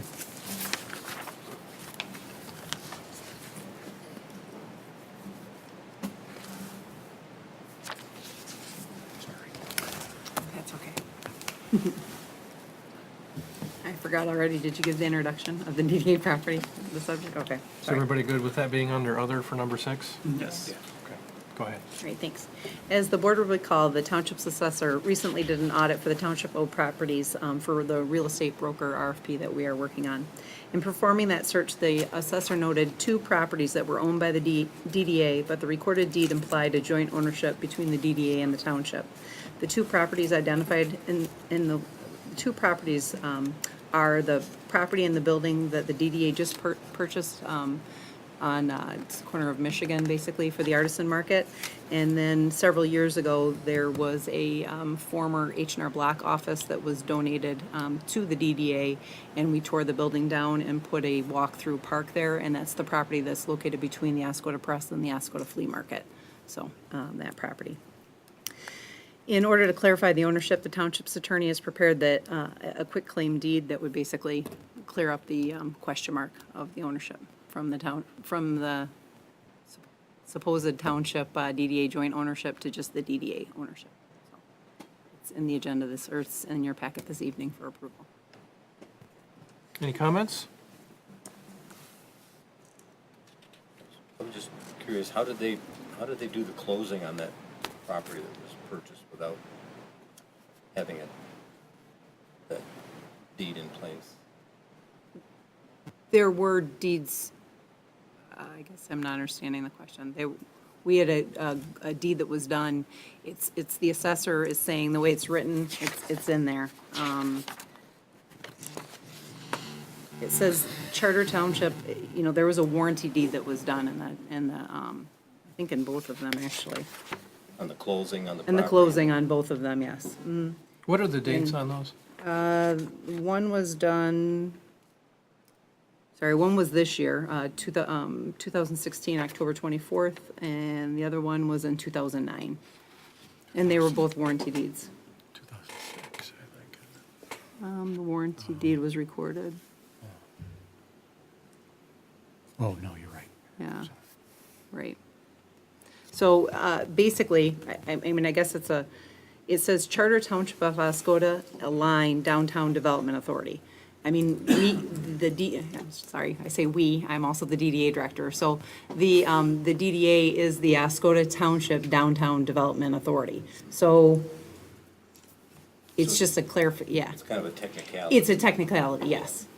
Obviously, it was intended to be just the Oscoda Township Downtown Development Authority. So, but the word Oscoda Township is in the Downtown Development Authority's name, so, Okay. yeah. And the one property was donated, isn't it? Right? The property was donated, yes. Mhm. Any other comments? Is there a motion? I would move to approve the township supervisor and township clerk execute the quitclaim deeds on the reference properties, parcel code 064-V10-009-007-00, and parcel code 064-V10-012-007-50. Support. You got the hard job. Motion by Wanna Mr. make sure you get Palmer, it right. support by Mr. Cummings. You have to repeat those numbers if you're gonna support that. Roll call. Mr. Byer, Yes. Mr. Gasky, Yes. Ms. McGuire, Yes. Mr. Palmer, Yes. Mr. Cummings, Yes. Mr. Nordine, yes, Mr. Weed. Yes, motion's passed. Next we go to other. Number one on the topic is consideration for proceeding with development of the medical marijuana ordinance. I know that we have discussed this at length previously. So I would like, if we could, just kind of state our case, or on it, unless somebody is gonna inclined to make a motion for postponement, however you would like for this to go.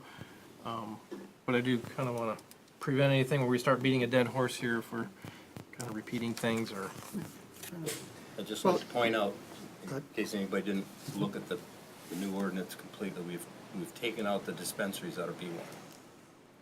There will be no dispensaries in the B1 district. And the other districts are listed if you look at the latest and most revised copy of the draft ordinance. It lists the various districts and where the facilities would be. And before we go any further, I also want to thank everybody who spoke. Yes. Regardless of your position on the ordinance, I know it's not easy to come up here and plead a case, but I do appreciate people expressing their opinions. Very much. All right, who would like to begin? I have one question before we begin. Yes. Is this a time to discuss the newest revision of the ordinance, or is this a time to fundamentally decide for or against, discuss ordinance after that? Any as you wish. Okay.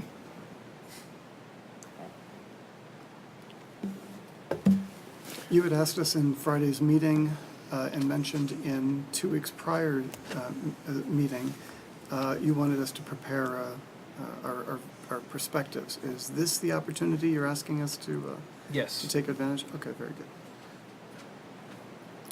In case we may make a vote Fair enough. tonight.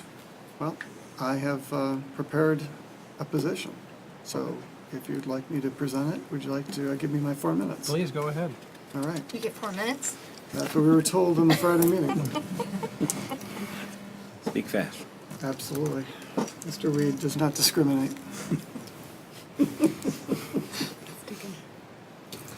All right. It's been said that this medical marijuana ordinance will bring high-paying jobs to Oscoda, permit well-funded investors to purchase our empty buildings, that licenses can only be granted to people who have impeccably clean records, and that this ordinance will contribute to the economic and social revival of our township. We've been advised that prohibition never works, and that we should just give in to the latest trend of states adopting pro-marijuana laws.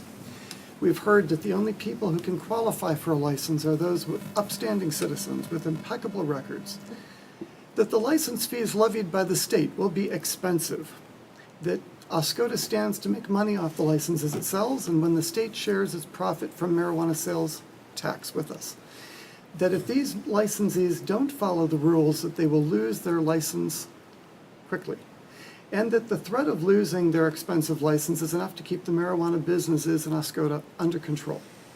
These are the sort of statements this board has heard since last fall. In December 2016, the state of Michigan invited every municipality in the state to decide whether it wants to join the state in the medical marijuana business. Here today, we discuss whether Oscoda wants to pursue this invitation. As you've heard, this invitation involves licensing the growth, warehousing, transportation, security and testing, and medical marijuana dispensaries within the borders of Oscoda. We're discussing whether Oscoda wants to make zoning and ordinance changes to become part of the state's marijuana business along with other Michigan municipalities. Growth, warehousing, transportation, security and testing, and dispensaries represent tangible infrastructure, not all that different from the infrastructure that exists for a national retail chain such as Walmart or Starbucks. It's not surprising that this has been presented as a business opportunity. It's clear from some speakers this evening, you may be missing some information. We are not debating whether medical marijuana should be made legal or illegal. No. That was decided years ago.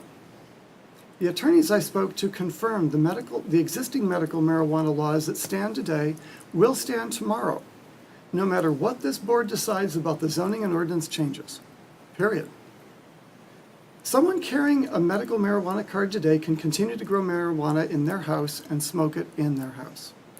I spoke to the doctor of pharmacy at Gilbert's Drug here in Oscoda, and I thank Peggy Gilbert for letting me have the time I needed to ask my questions. I want you all to understand that I believe medical marijuana fills an undisputable need. People want to have choices, and those choices remain intact regardless of our decision today. Big Pharma has certainly not given us safe, dependable, unaddictive options. But sadly, the medical marijuana law discussed tonight is not about helping those in need. I really wish it was. It's like so many laws we've lived to see that are labeled something nice, but then you find out they include things you don't want. This is about defining the infrastructure of the state's marijuana business. It's about allowing municipalities to choose to participate in exchange for a slice of the profits, attracting investors, and opening up shop. That the state calls this medical marijuana is misleading. So why would companies want to invest millions if Michigan's municipalities are limited to medical marijuana? We're a township of roughly 7,000 people, and we can safely assume we're not all card-carrying marijuana smokers. So to justify this, it's about recreational marijuana, which is coming on the 2018 ballot. And therein lies the misleading point. Okay. Who would like to go next?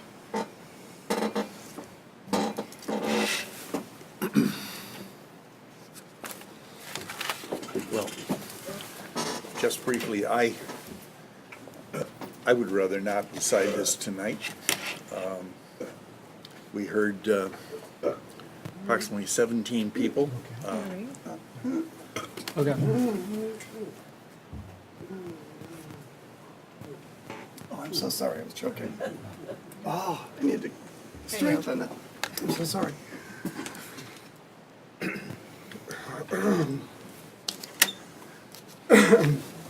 Very sorry, I choked on my water. Continue. So sorry about It's a that. very nice self-Heimlich maneuver. Yeah. Bob and I were just gonna say I know it happens. It happens. I'm sorry. Oh my gosh. I was just gonna say, we had 17 people, my count, 10 in favor, 7 against, and that is not a factor for me, and I bet the rest of us, but just for the record. A couple of those people I would like to have further communication with. So I guess I would like to see us postpone this for at least one meeting cycle, 2 weeks, but that's my opinion about that. Thank you. Anybody else? Yeah, I would just like to point out that I think as Jim pointed out, the number of people that spoke either for or against is approximately the way the entire population of the state of Michigan voted in 2008. And I would, for purposes of clarification, in 2008, I voted against the Medical Marijuana Act. I didn't think it was a good idea at the time, but 63% of the population voted in favor of it. And so, as I was always taught, there's always two sides of every story. And so when it passed then, and now in 2016, with Public Act 281, the Michigan Licensing Act, I did a good deal of research on this. I think I know there are a lot of conceptions about marijuana. And I spoke to a doctor that I know very well, what his thoughts on this were, and he said, well, he's in pediatrics, so he's not able to prescribe marijuana for his patients. They have a drug, it's called, and I'll never be able to say it right, Maribol something, anyway. It's very expensive, but it's a drug that they give cancer patients and children, pediatrics. But what he explained to me was what we should be more concerned with is the opioid epidemic in this country. And I'll give you the Cliff Note version of how the opioids work. We have what's called opioid receptors in our brains, hence the name opioid drugs, because they will attach to the opioid receptors in our brain and tell our brains that we don't have pain, which is a good thing for people that are suffering with pain. These drugs are prescribed by doctors, by the way. And the other side of that, along with attaching to the opioid receptors, it creates a perception of euphoria. That is where the problem comes in, because once people have taken those drugs and they have no pain, they're in a state of euphoria, and they also feel like they have no problems. The world is wonderful. And so when that wears off, they have to take it again. And since this is a prescription drug, and once they can't get the prescription anymore, the next cheaper drug is heroin. Now, the advantages of medical marijuana are that they're not as addictive and have the same effects as these opioid drugs. So what the doctors are saying is that, with the epidemic of the opioids we have, people are looking to relieve pain and other chronic illnesses. Marijuana appears to be a better alternative. And like my friends on the subcommittee stated, we were charged with a job, and we took that job seriously. We read the law, and we drafted an ordinance that follows every point in the state law. And I think it's a good ordinance. Of course, we'll have our attorney review it if we opt to go that direction. But I think it's an opportunity for Oscoda to expand, bring some new businesses into the township, create some revenue, and it will create good paying jobs. These will be good paying jobs. That's all I have to say. Thanks. Thank you. Anybody else? I'll go. First, I want to say that I don't think this has nothing to do with the money or bringing businesses in, or, because you've heard that from the state before about how this is going to be great and they take all the money, or they give it to the bigger cities because they get a bigger slice of the pie per capita. So to me, that's to be seen. So to me, that's not what it's about. What it's about to me is being prepared for the next ballot that's coming up with the recreational use, and our town being prepared for that. And I think having the ordinance gives us that base to work from. So that's my opinion.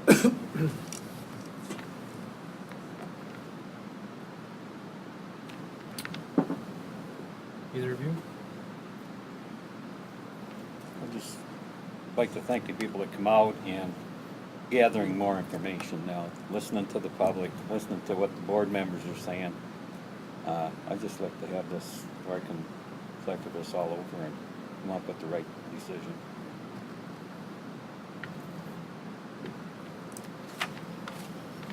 I think that when the state, this was passed, as we've heard, by popular vote in 2008, I think when the state took this next step with Public Act 281, 2016, they were wise enough to recognize that every community is not the same. Each one's different and unique, and that this type of business may not be right for each community. And in that wisdom, they allowed each community to make the determination for themselves. So like Mr. Cummings said, this is not our choice whether this is legal or not. It's here to stay, but we have the choice to decide whether this is right for our community or not. And I think there are obviously risks associated with allowing these types of facilities. I also think there's potential benefits. To me personally, at this time, the risks outweigh the benefits. I don't feel that Oscoda Township is in a position where we need to take a risk or a gamble like this to fill buildings or create jobs or increase our revenue. I have a generally more optimistic outlook about Oscoda Township than that. And the toughest part for me today is hearing about the people's suffering, because I have compassion for that situation, and it's a difficult decision for me to be up here with this. So I don't feel at this time I'm ready to take those risks. I'd rather just wait, see what happens, see how this develops. And that's my feelings on it at this time. Thank you. Now, I will probably go over. All right, so I'm not here to determine about medical marijuana itself. For me, this is about the ordinance. This is about a structure. This is about following. This is something that's established by state law, and our election to enter into this program or not. And the state is going to do most of the regulation on this. Ours is mainly just some localized things that we will have to regulate, but beyond that, state is going to do it. They're going to implement inspectors. At no point have we ever at this board made an issue about this being trying to gain money. If anything, I think that's been bottom of the list based on what I've heard from everybody say, if I've interpreted that correctly. So that perception out there that we're just trying to money grab is completely false, as far as I know, unless any of you disagree with me on that. To answer the question about whether the police have been asked, yes, they have been asked. And not just our local police, but some other police. And I've gotten mixed responses on it. There are some police who are very much against it. They think it's going to make our criminal issue worse here. And there are others who have said they would much rather arrest somebody who is high than somebody who is drunk, because high people usually are not aggressive, whereas drunk people usually are. I'm also one of the believers that prohibition had never worked for alcohol, it hasn't worked for marijuana. The drugs won the war on drugs. But as far as the medical marijuana goes, I think that what I'm looking at here is whether we're going to make this readily available and at a quality that works for the people who need it.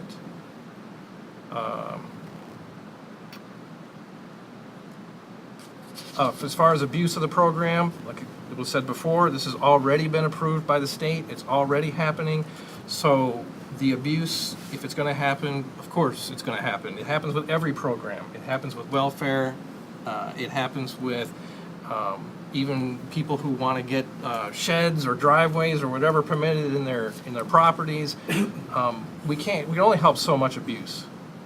But you know, that's people's choices. I'm not here to dictate everything that people need to do in their lives. Regardless of federal law, we are a township, therefore we are bound by state law. Everything we do has to comply with state law. If state law goes against federal law, we are still governed under the Constitution of Michigan to follow state law.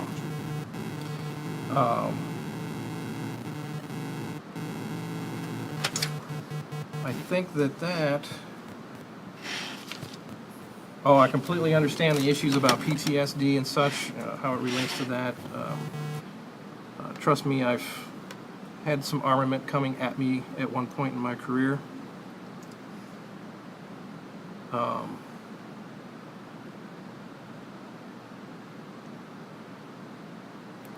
Yep, and I do believe that this is going to bring jobs. I've heard about pay of medical marijuana facilities in some other areas, and I was pleased with the pay. It'd be one thing if they were just bringing in minimum wage jobs, but I'm pretty sure it'll be more than that.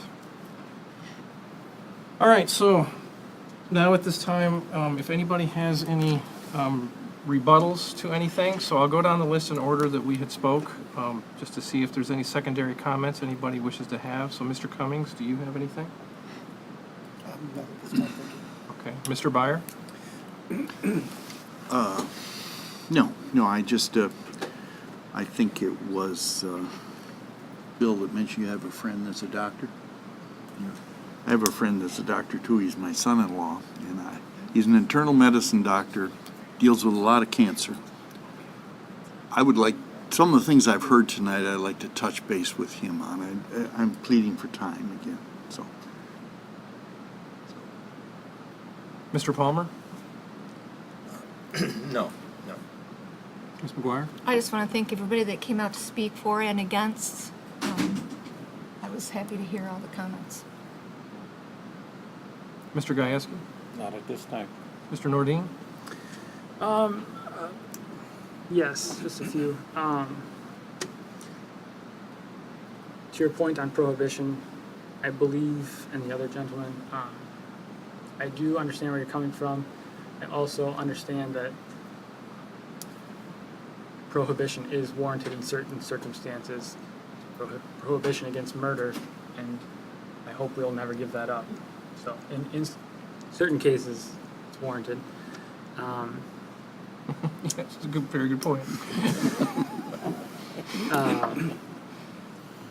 As to the federal law, in my mind, the hierarchy or the lay of the land in this country, we are still submissive to the federal government. They are still an authority over us in certain ways. So I think we should recognize that. And about the time, needing more time, I think this will be our third or fourth meeting discussing this. We're already at risk of beating a dead horse. I think it's, like you've mentioned, I don't see the harm in doing this. I don't see too many advantages to continuing to wait, raising tensions. I'd like to see this resolved sooner rather than later. And I have nothing else to add. So I guess we're at a point now if somebody wanted to make a motion regarding whether we are going to continue investing resources to developing an ordinance, or if we are not going to, and we do not develop an ordinance, which means that we do not, I guess, how to put it, we do not, that not implementing an ordinance means that none of that program will exist in Oscoda Township, or to postpone this to the next township meeting. Or any other ordinances, or any other motions that you might have. Oh. I'm gonna make the motion that we continue to move forward with developing the ordinance. I'll support that. Motion by Ms. McGuire, support by Mr. Weed. So can I get some clarification on that? Our committee is pretty well done with the last revision, so our next step would be to send it to the attorney. Is that what the board would like us to do? Do we need a simpler motion then to say Determine, basically? the motion is whether we're gonna continue investing resources into developing an ordinance. That process we can determine afterwards. What process we're gonna take, if we're gonna have another, some other input from the board, or if we just go to the next step of having the attorney review it. Or just drops Does that and make we're all sense? done. So we'll decide that at the next meeting? I'm unclear as to whether this is a discussion of ceasing the topic or continuing the topic. Well, I guess if With it the- passes, then it would continue. Okay, I'm trying to It figure out would what we're trying to continue- figure out here. If It it would doesn't, then it's all done. and It would we are continue out of to a it. finalized ordinance to where we then have another public hearing, and then the meeting after that, we would vote on whether that ordinance becomes implemented or not. I see. And moving forward, board members would have more discussion of what they wanted to see in it or not see in it, that type of thing. I guess this is something that we were kind of waiting to just do. Everybody good? I would like to point out that if it were to pass and we were to continue developing, I would like to discuss the ordinance at least one more time. There are some things I'd like to have answers to. I think that's kind of what the plan was. There will be a few more times we'll yeah. talk about it. Okay, well, I think For this is sure. just to see if the board as a whole, or, or majority wants it, period. I think that's what I'm considering this vote anyways. Thank you. Yes. I That's would what agree my with- motion is I for. would agree, because if we're not gonna have an ordinance at all, then we don't need to send it to the attorney, we really don't need to do anything else. Right, that's what I'm just, let's start there. So if we make the decision that we do wanna have the ordinance, then I think before we would discuss it further at the board level, is that we would then send it to the attorney, so that when we discuss it, we'll actually be discussing the actual ordinance. What we have now is a draft. Right. And I'm not sure I think it's what we drafted, I think is pretty good. Yep. But the attorney may have some recommendations, some changes, so rather than discuss more on what we have, because we've made several changes to it. And if the board wants to look at some of those changes, there's something else you'd like, but in terms of the overall ordinance, I think if we're going to actually discuss that, then we should have the actual ordinance, which would come from the attorney. If that makes sense. I agree to the fundamental decision, yes or no on this. I'd also like to re-hit on the fact that I would like to talk about the ordinance. There are some questions, some changes that I did not expect to see in this latest ordinance that I would like to discuss, even before it went to the attorney. Right. I guess That's I could fine with hope me. that he would catch them, but I would like to discuss them. And just for everybody, yays and nays out there, this is just an ordinance. It's not like there's people knocking the door down to put these facilities in. It's just a guideline.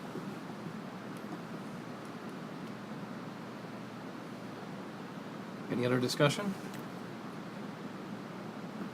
All right, roll call. Ms. McGuire, Yes. Mr. Palmer, Yes. Mr. Gasky,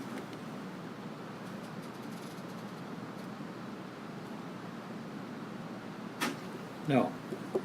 Mr. Nordine, no. Mr. Cummings, No. Mr. Byer, Yes. Mr. Weed. Yes, motion's passed.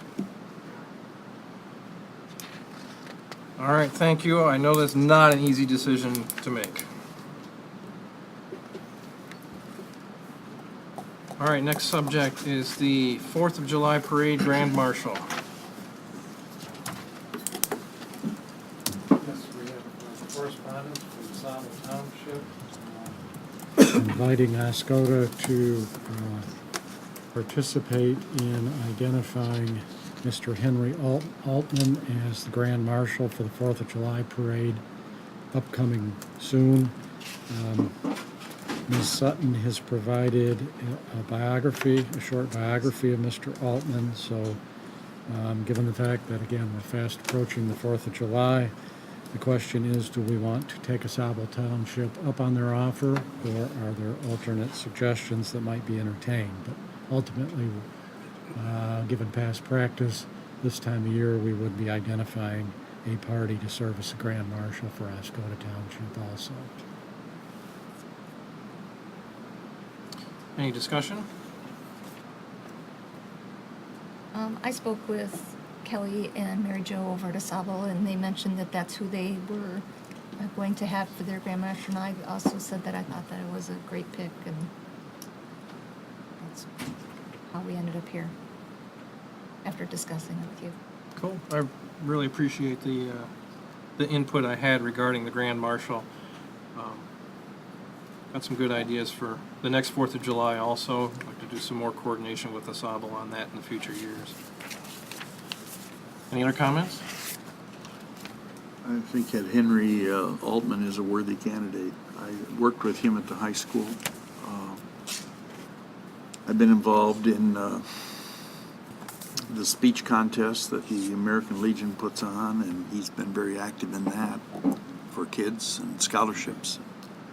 He's just a good guy. Any other comments? All right, do I have a motion for approving Grand Marshal of Henry Altman at the 4th of July parade? So moved. Support. Motion by Ms. McGuire, support by Mr. Byer. Roll call? Ms. McGuire, Yes. Mr. Palmer, Yes. Mr. Gasky, Yes. Mr. Cummings, Yes. Mr. Nordine, yes, Mr. Byer, Yes. Mr. Weed. Yes. Motion's passed. Next, FOIA partial denial or appeal. Yes, in the board meeting packet is a FOIA appeal form submitted by Mr. Paul Rakowski. It is in response to information that was provided in response to a May 25 FOIA request from Mr. Rakowski. Before I proceed farther in discussing the appeal, I should make the board aware that it's my understanding Mr. Rakowski was going to be in attendance this evening, and he is not. So we can move ahead and consider the appeal. Another alternative would be to exercise our ability to do a 10-day extension to create the opportunity to talk about this at the next meeting if the board thought that was appropriate. I just point that out before I get too far into the process. He was made aware that the topic was on the agenda this evening, and I thought he was going to be in attendance. So, before we proceed, would the preference be to move ahead or consider the 10-day extension? Before we get started, I just want to make a note here that if a motion is made for granting the release of the information listed in Mr. Rakowski's FOIA appeal, then the motion must be made with the details necessary to give clear direction to the FOIA coordinator to follow. And keep in mind that the motion made will probably use for future FOIA appeals of a similar nature. So this will have Consequences. a lasting repercussion, whether that be positive or negative. I'd like to point out to Mr. Stalker that 10 days from today would not make us to the next meeting, just given where the meeting date falls in July. Were you talking about 10 business days or 10 calendar? It is 10, we have 10 business days to respond to the initial request, which started June 20th is the date on the appeal. And then we can extend for an additional 10 business days as well. Oh, I see, which gets you beyond that, I see. Yeah. Well, then we're covered then. Thank you. Yes, you're welcome. Just for point of reference, I did some research. I looked up went through the Freedom of Information Act and found the section on exemptions. There are 3 pages of items that are exempt from FOIA. The exemption is clause 15.243. Exemptions for disclosure, public bodies. Number 7 on that list is information of records subject to attorney-client privilege. Billings from attorneys to clients is privileged information. So, in my opinion, based on this, what we've provided is more than what is required. So, personally, I could reject the appeal tonight. Well, if we're going to discuss the appeal, I think it's probably important for the board to know that certain information was redacted from the legal bills, but the majority of information remained intact and could be observed pretty readily, at least from my perspective. I went through the information line by line, 3 months worth of bills, and again, the majority information was disclosed. So tried to be reasonable on that basis. So as I understand the appeal itself, the focus is on privacy. And as Mr. Palmer just noted, there are several different exemptions in the statute. In the letter of June 2nd that I sent to the requester cites 4 exemption sections. 2 of those deal with privacy. 2 others relate to other potential exemptions, one being the attorney-client privilege, as referenced. So, point I'm making is that privacy is only a portion of the consideration for this subject this evening. The final observation I have is that if one were to accept the premise that information pertaining to a requesting party is not exempt from disclosure as sort of a de facto approach, that arguably would put us in a position in the future of having to disclose information to a party on the other side of the table in a legal matter, because that party would be the requesting party, if you see what I mean.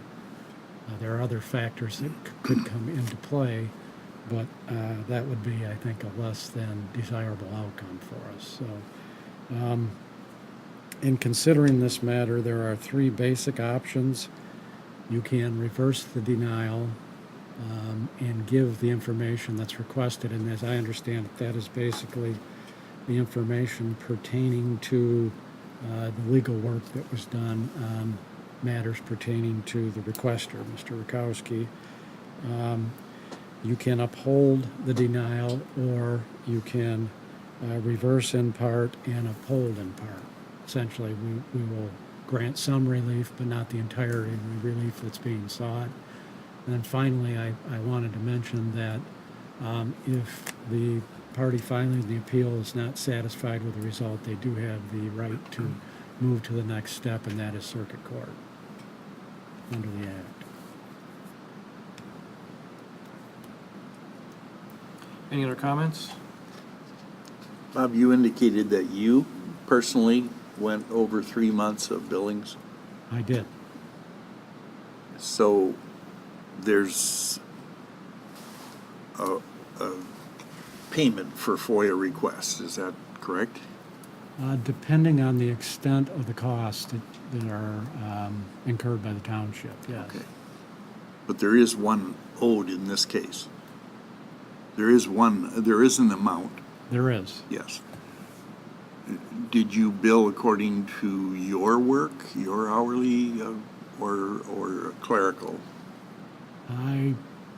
The charges were based on the wage of the executive secretary, because what the statute says is, and our documentation says is, the party, the lowest paid employee capable of performing the work.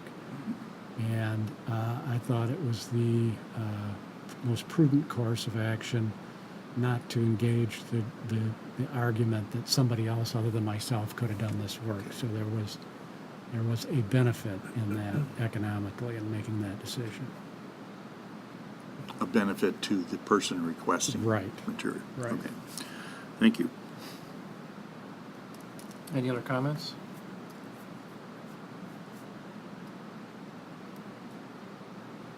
Is there a motion?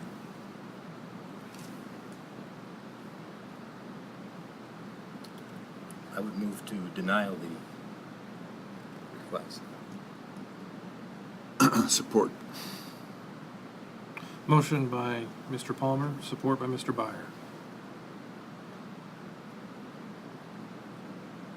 Roll call? Ms. McGuire, Yes. Mr. Palmer, Yes. Mr. Byer, Yes. Mr. Nordine, yes. Mr. Gasky, Yes. Mr. Cummings, Yes. Mr. Weed. Yes, motion's passed. Next is the PFAS conference summary. I believe that this conference was very beneficial to attend. It gave a very good perspective of what's going on around the country with this, and even around the world, because there are a lot of other countries affected by this, whether it be through our military or through their own businesses, contractors, their own militaries who have also used this same kind of firefighting chemical. So I gave a brief overview of what happened. It's in the board packet. There was a lot of technical details put out there. One of the main points is because we've heard before in the past where some people have said this is an emerging contaminant. There isn't the data out there for it. And at this conference, they made it very clear the data is there, and it has been there for more than 50 years. DuPont has been doing medical studies secretly on their own employees and their families since the 1950s.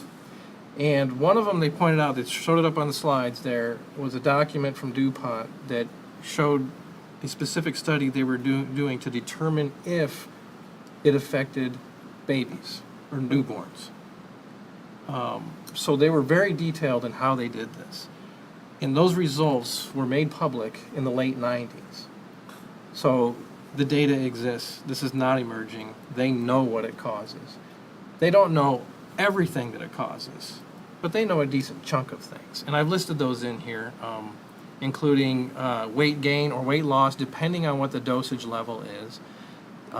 There's prenatal effects, liver tumors, behavioral changes, negative effects to the immune system, child leukemia, mammary gland effects, testicular cancer, high cholesterol, thyroid disruption, hormonal changes, delayed puberty, decreased fertility, early menopause, ovarian cancer, and obesity, just to name a few.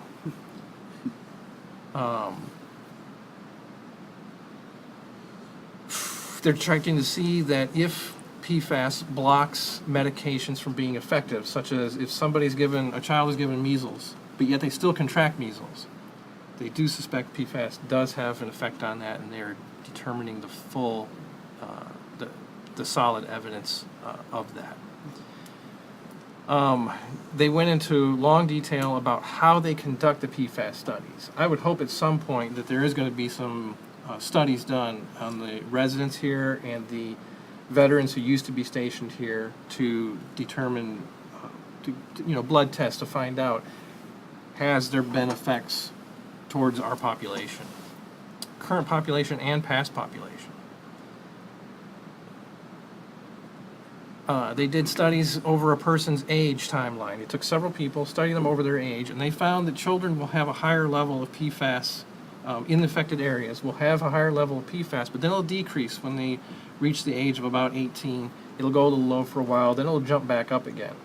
They're not exactly sure what attributes that, but they think initially it could be because a lot of children, once they turn 18, they move to a different region, have occupation somewhere else, their lifestyle changes. Even in some cases, if they're in one school or on one municipal system or a well system, they move to a different school that's on a different system, including going to a different college.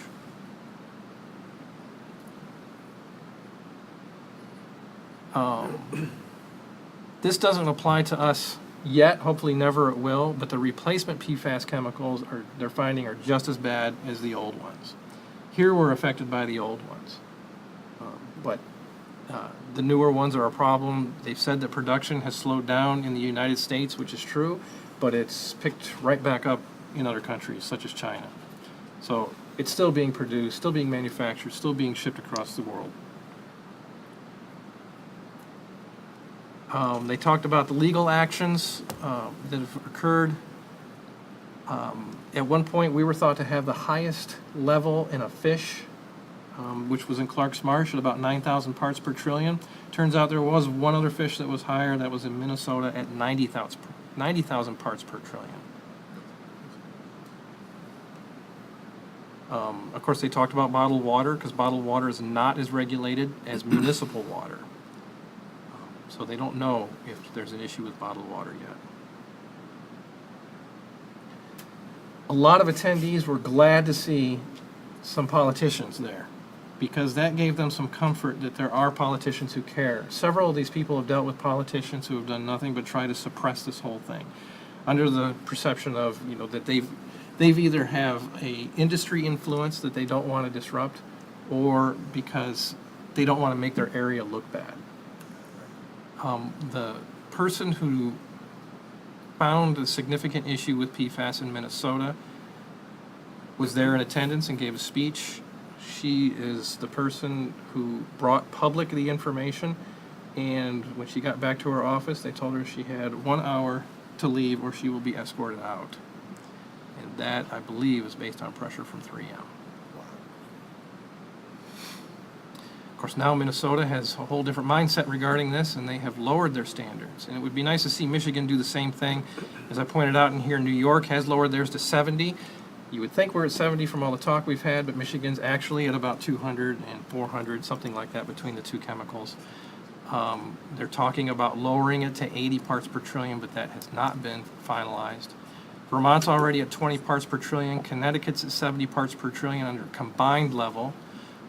New Jersey's at 40 parts per trillion, and they hope to be at 14 parts per trillion soon. West Virginia's at 70, and Minnesota is at 35, which is a recent change. It just happened in May.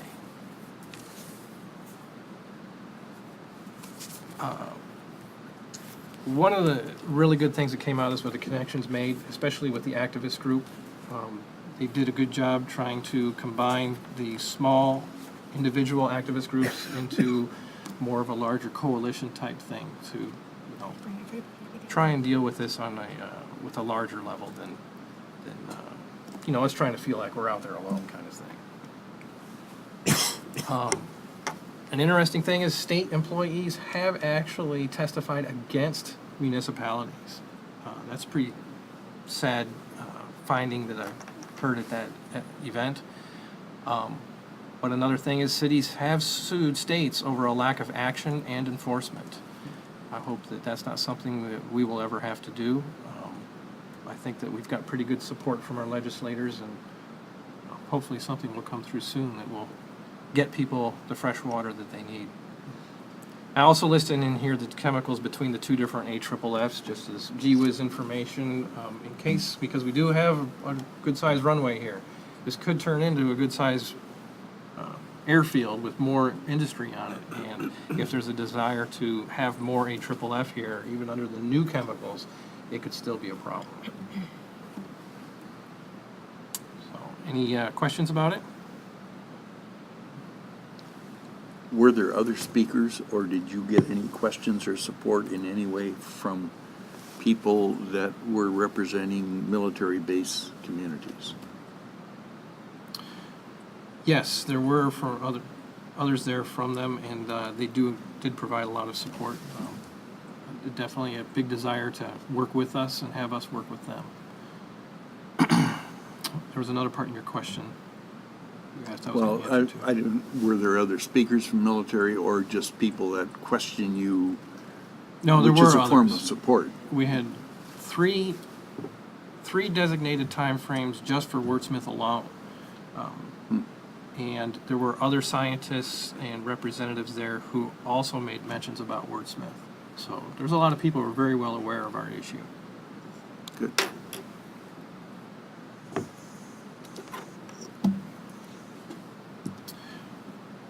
All right then. Next item is ORV use on state and forest roads. This is an informational item. It's correspondence from the Michigan Department of Natural Resources indicating that they're seeking input regarding a plan to open state forest roads to ORV use, and particularly they're doing an inventory now and trying to develop a plan as to which roads will be open and which are closed, and in doing so, they're seeking input from local government and citizens. They'll be accepting comments till July 15th, and there are a number of avenues to comment as identified in the letter. Thought I should point it out publicly, as ORV usage has been a topic of concern in our region in the past. Bob, can we do a resolution in support of opening the roads? We could, certainly. I think that we should do that.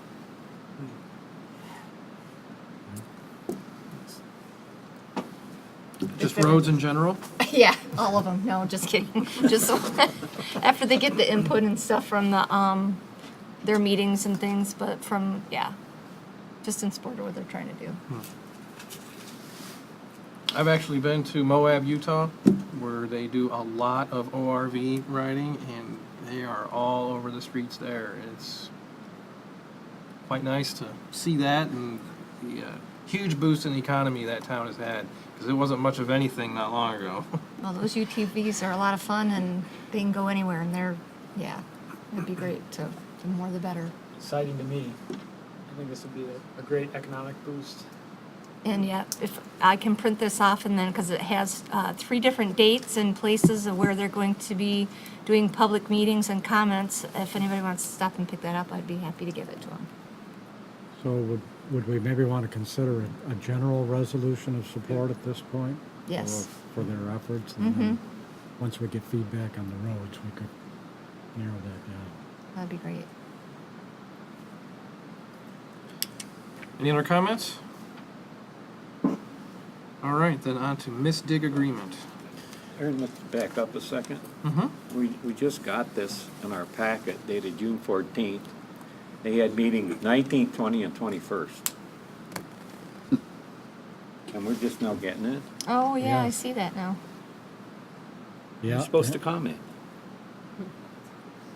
Well, never mind. I guess I won't give them those lists. I won't be giving them no 2 cents. No. Jamie. I noticed that, and I'm sure we didn't get it on the 14th, so. No. So the avenues to comment would be the electronic ones, of course. Yeah, I guess.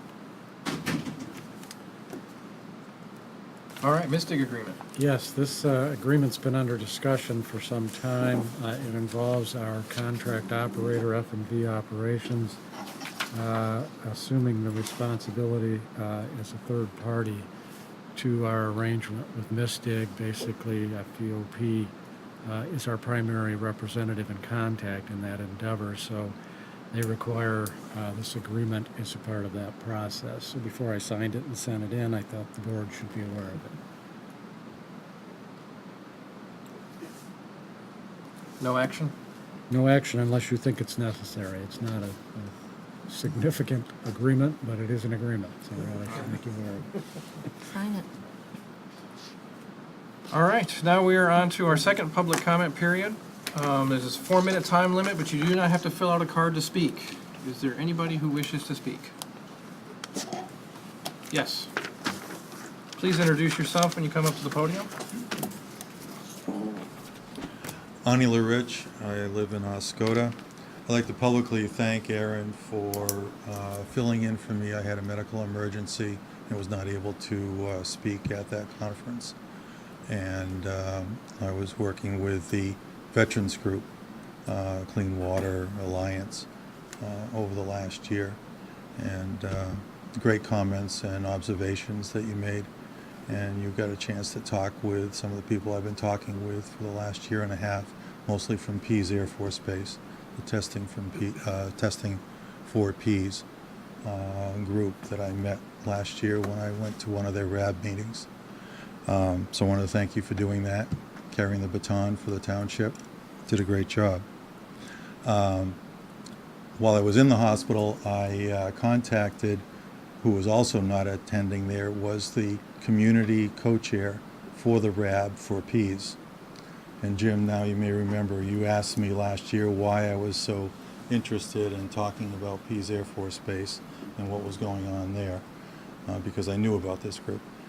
And he's very much, I put a question out to him on whether or not there would be a benefit to having all the community portions of the RABs get together in just a way of communicating with each other on lessons learned, things that the Air Force or the DEQs, each state and so forth, are telling them and so forth. More as a training type opportunity than anything else. And I think we all can benefit from some of the RAB community groups and advocacy groups that have been in existence for a lot longer in dealing with these issues. So he's very supportive of that. So I don't know if we'll get the support to actually form that kind of communication, but I hope we do. Thank you. Thank you. There was somebody there who said to me, "I've heard about you." I was like, it must have been from Arnie. Yes.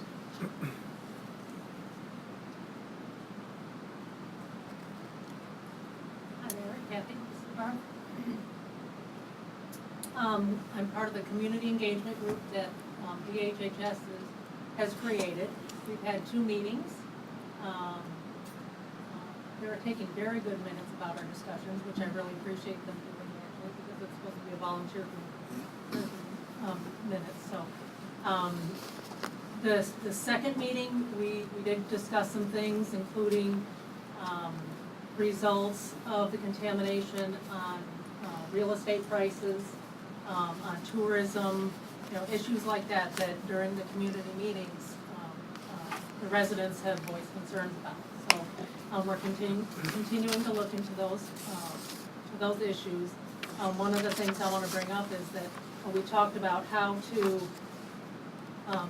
sort of summarize all all of the information that is out there right now, which of course there's a lot of information. How to summarize that for the community so that it can be in a usable format for them. For instance, if I'm a realtor and I want to sell property, how can I get that to the interested parties in an understandable way instead of just sending them to a website where there's 15 hours worth of video that they have to search through. So that sort of thing. So Aaron graciously offered to speak if there were some interested groups. So I am continuing to reach out to groups like the Cedar Lake Association and that sort of thing, which may come about. But I'm also curious, there's a group that is at the meeting tonight that is from Arizona State University, so I'm wondering what their interest is in our community, and they're asking questions, so I'm wondering if someone here knows anything about that. I know Aaron has spoken with you, but is that something that you can address tonight? Let us know a little bit about? Yes, there's a group of journalists who have come in this week. They've been at Grayling, Alpena, and Wordsmith, and they're gathering information related to PFAS contamination. So they did an interview with me today, and I took them around, showed them the lay of the land, and I believe they're going to do a few more interviews while they're here. Okay, appreciate that. All right, just wanted to mention that progress that everyone's making on that, so thank you. Anybody else wish to speak? Yes. Something else on my mind. It's Bernie Shanks on Nebraska Street. I'm not sure what the road that's out here, speaking of F41, what the F stands for. Someone has told me one time F means farm, F means forest. I think it'd be better if it was I-41 at certain times during the day. I realize that we have more industry here now than when I first moved here, and that's good. But I think that we still need to do some control over that road because it is turning into I-41 during the, I mean, you can't make a left-hand turn onto Lodge without taking your life in your hands. And I know a business owner along F41 spoke to me one day and he said, "This is terrible." He says, "It's out there, you know, the traffic that's moving. It's not moving at 40 miles an hour, it's more like 60. So I think we ought to take another look at that. I recall I brought this up maybe a year or 2 years ago, and the county did put out one of those flashing signs that says speed is 40, this is your speed, but it was only there for a week. So that was good during that 1 week, but then it was gone. And I do know that I noted once a police officer during noontime was parked along, one of the side streets, quite visible, so that kind of slowed things down a little bit. But I only saw that once. I really think that our township ought to put some pressure on someplace, on our police department, that they've got to patrol that road a little more to get that speed kept at 40. Because we know that the state is talking about changing a lot of the speed limits, so 40 means the new 50. And if we don't, maybe we need to go down to 30 to keep it at 40. I don't know. Just like the freeways, 70 now means 80, and that's legal practically, Not really, but it's up to 75 posted. Most people drive 80, so. Anyways, you take your life in your hands, I think, a lot of times on F41 at certain times of the day. Thank you. Take it for what it's worth. Thank you. Anybody else? All right, then we're on to board comments. Does anybody have anything? Just let me make a couple of comments. Took some trash over on June 17th at the thing we had with the Drop-off program? Drop-off Yes. program. I would say it was excellent. The way they handle that over there, you pull up, somebody checks the number on your application, checks it off a list. They had 3 young fellas there waiting. You back in, you open your truck, they unload everything, put it where it needs to go, and you're on your way. It was a lousy day. It was drizzling rain. It was miserable, but there was a steady stream of traffic coming out of there when I pulled in, and then another stream coming in when I left. But it was very, very well done. The other comment I was making on concerning the Planning Commission, we're waiting on our revised master plan from Spicer.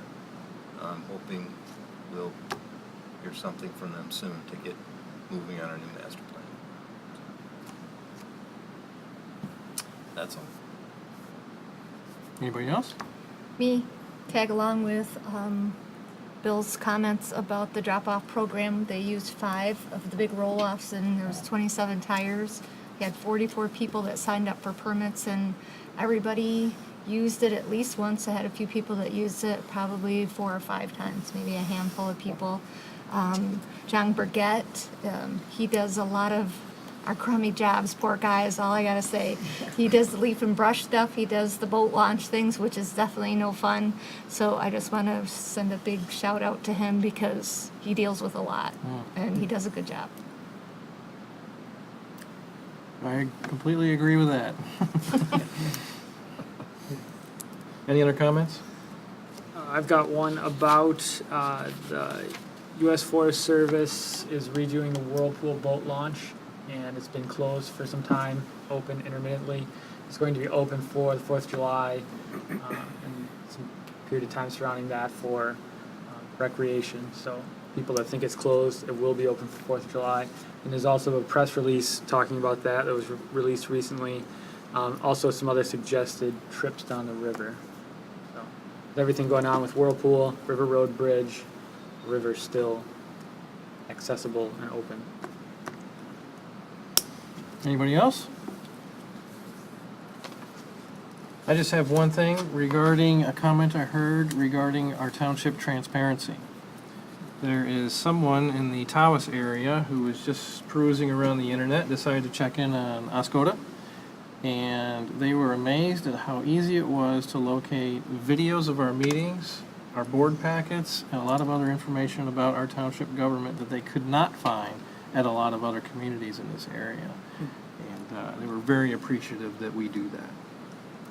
So And I think they kind of go along the line with a comment I heard from somebody else, which I'm not going to mention a name unless they want to mention it, was that it seems like that we seem to be way over the top with being transparent compared to a lot of other communities.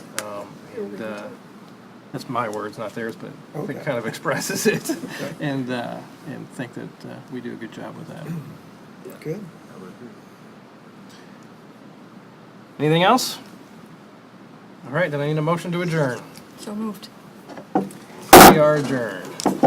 Thanks for coming out.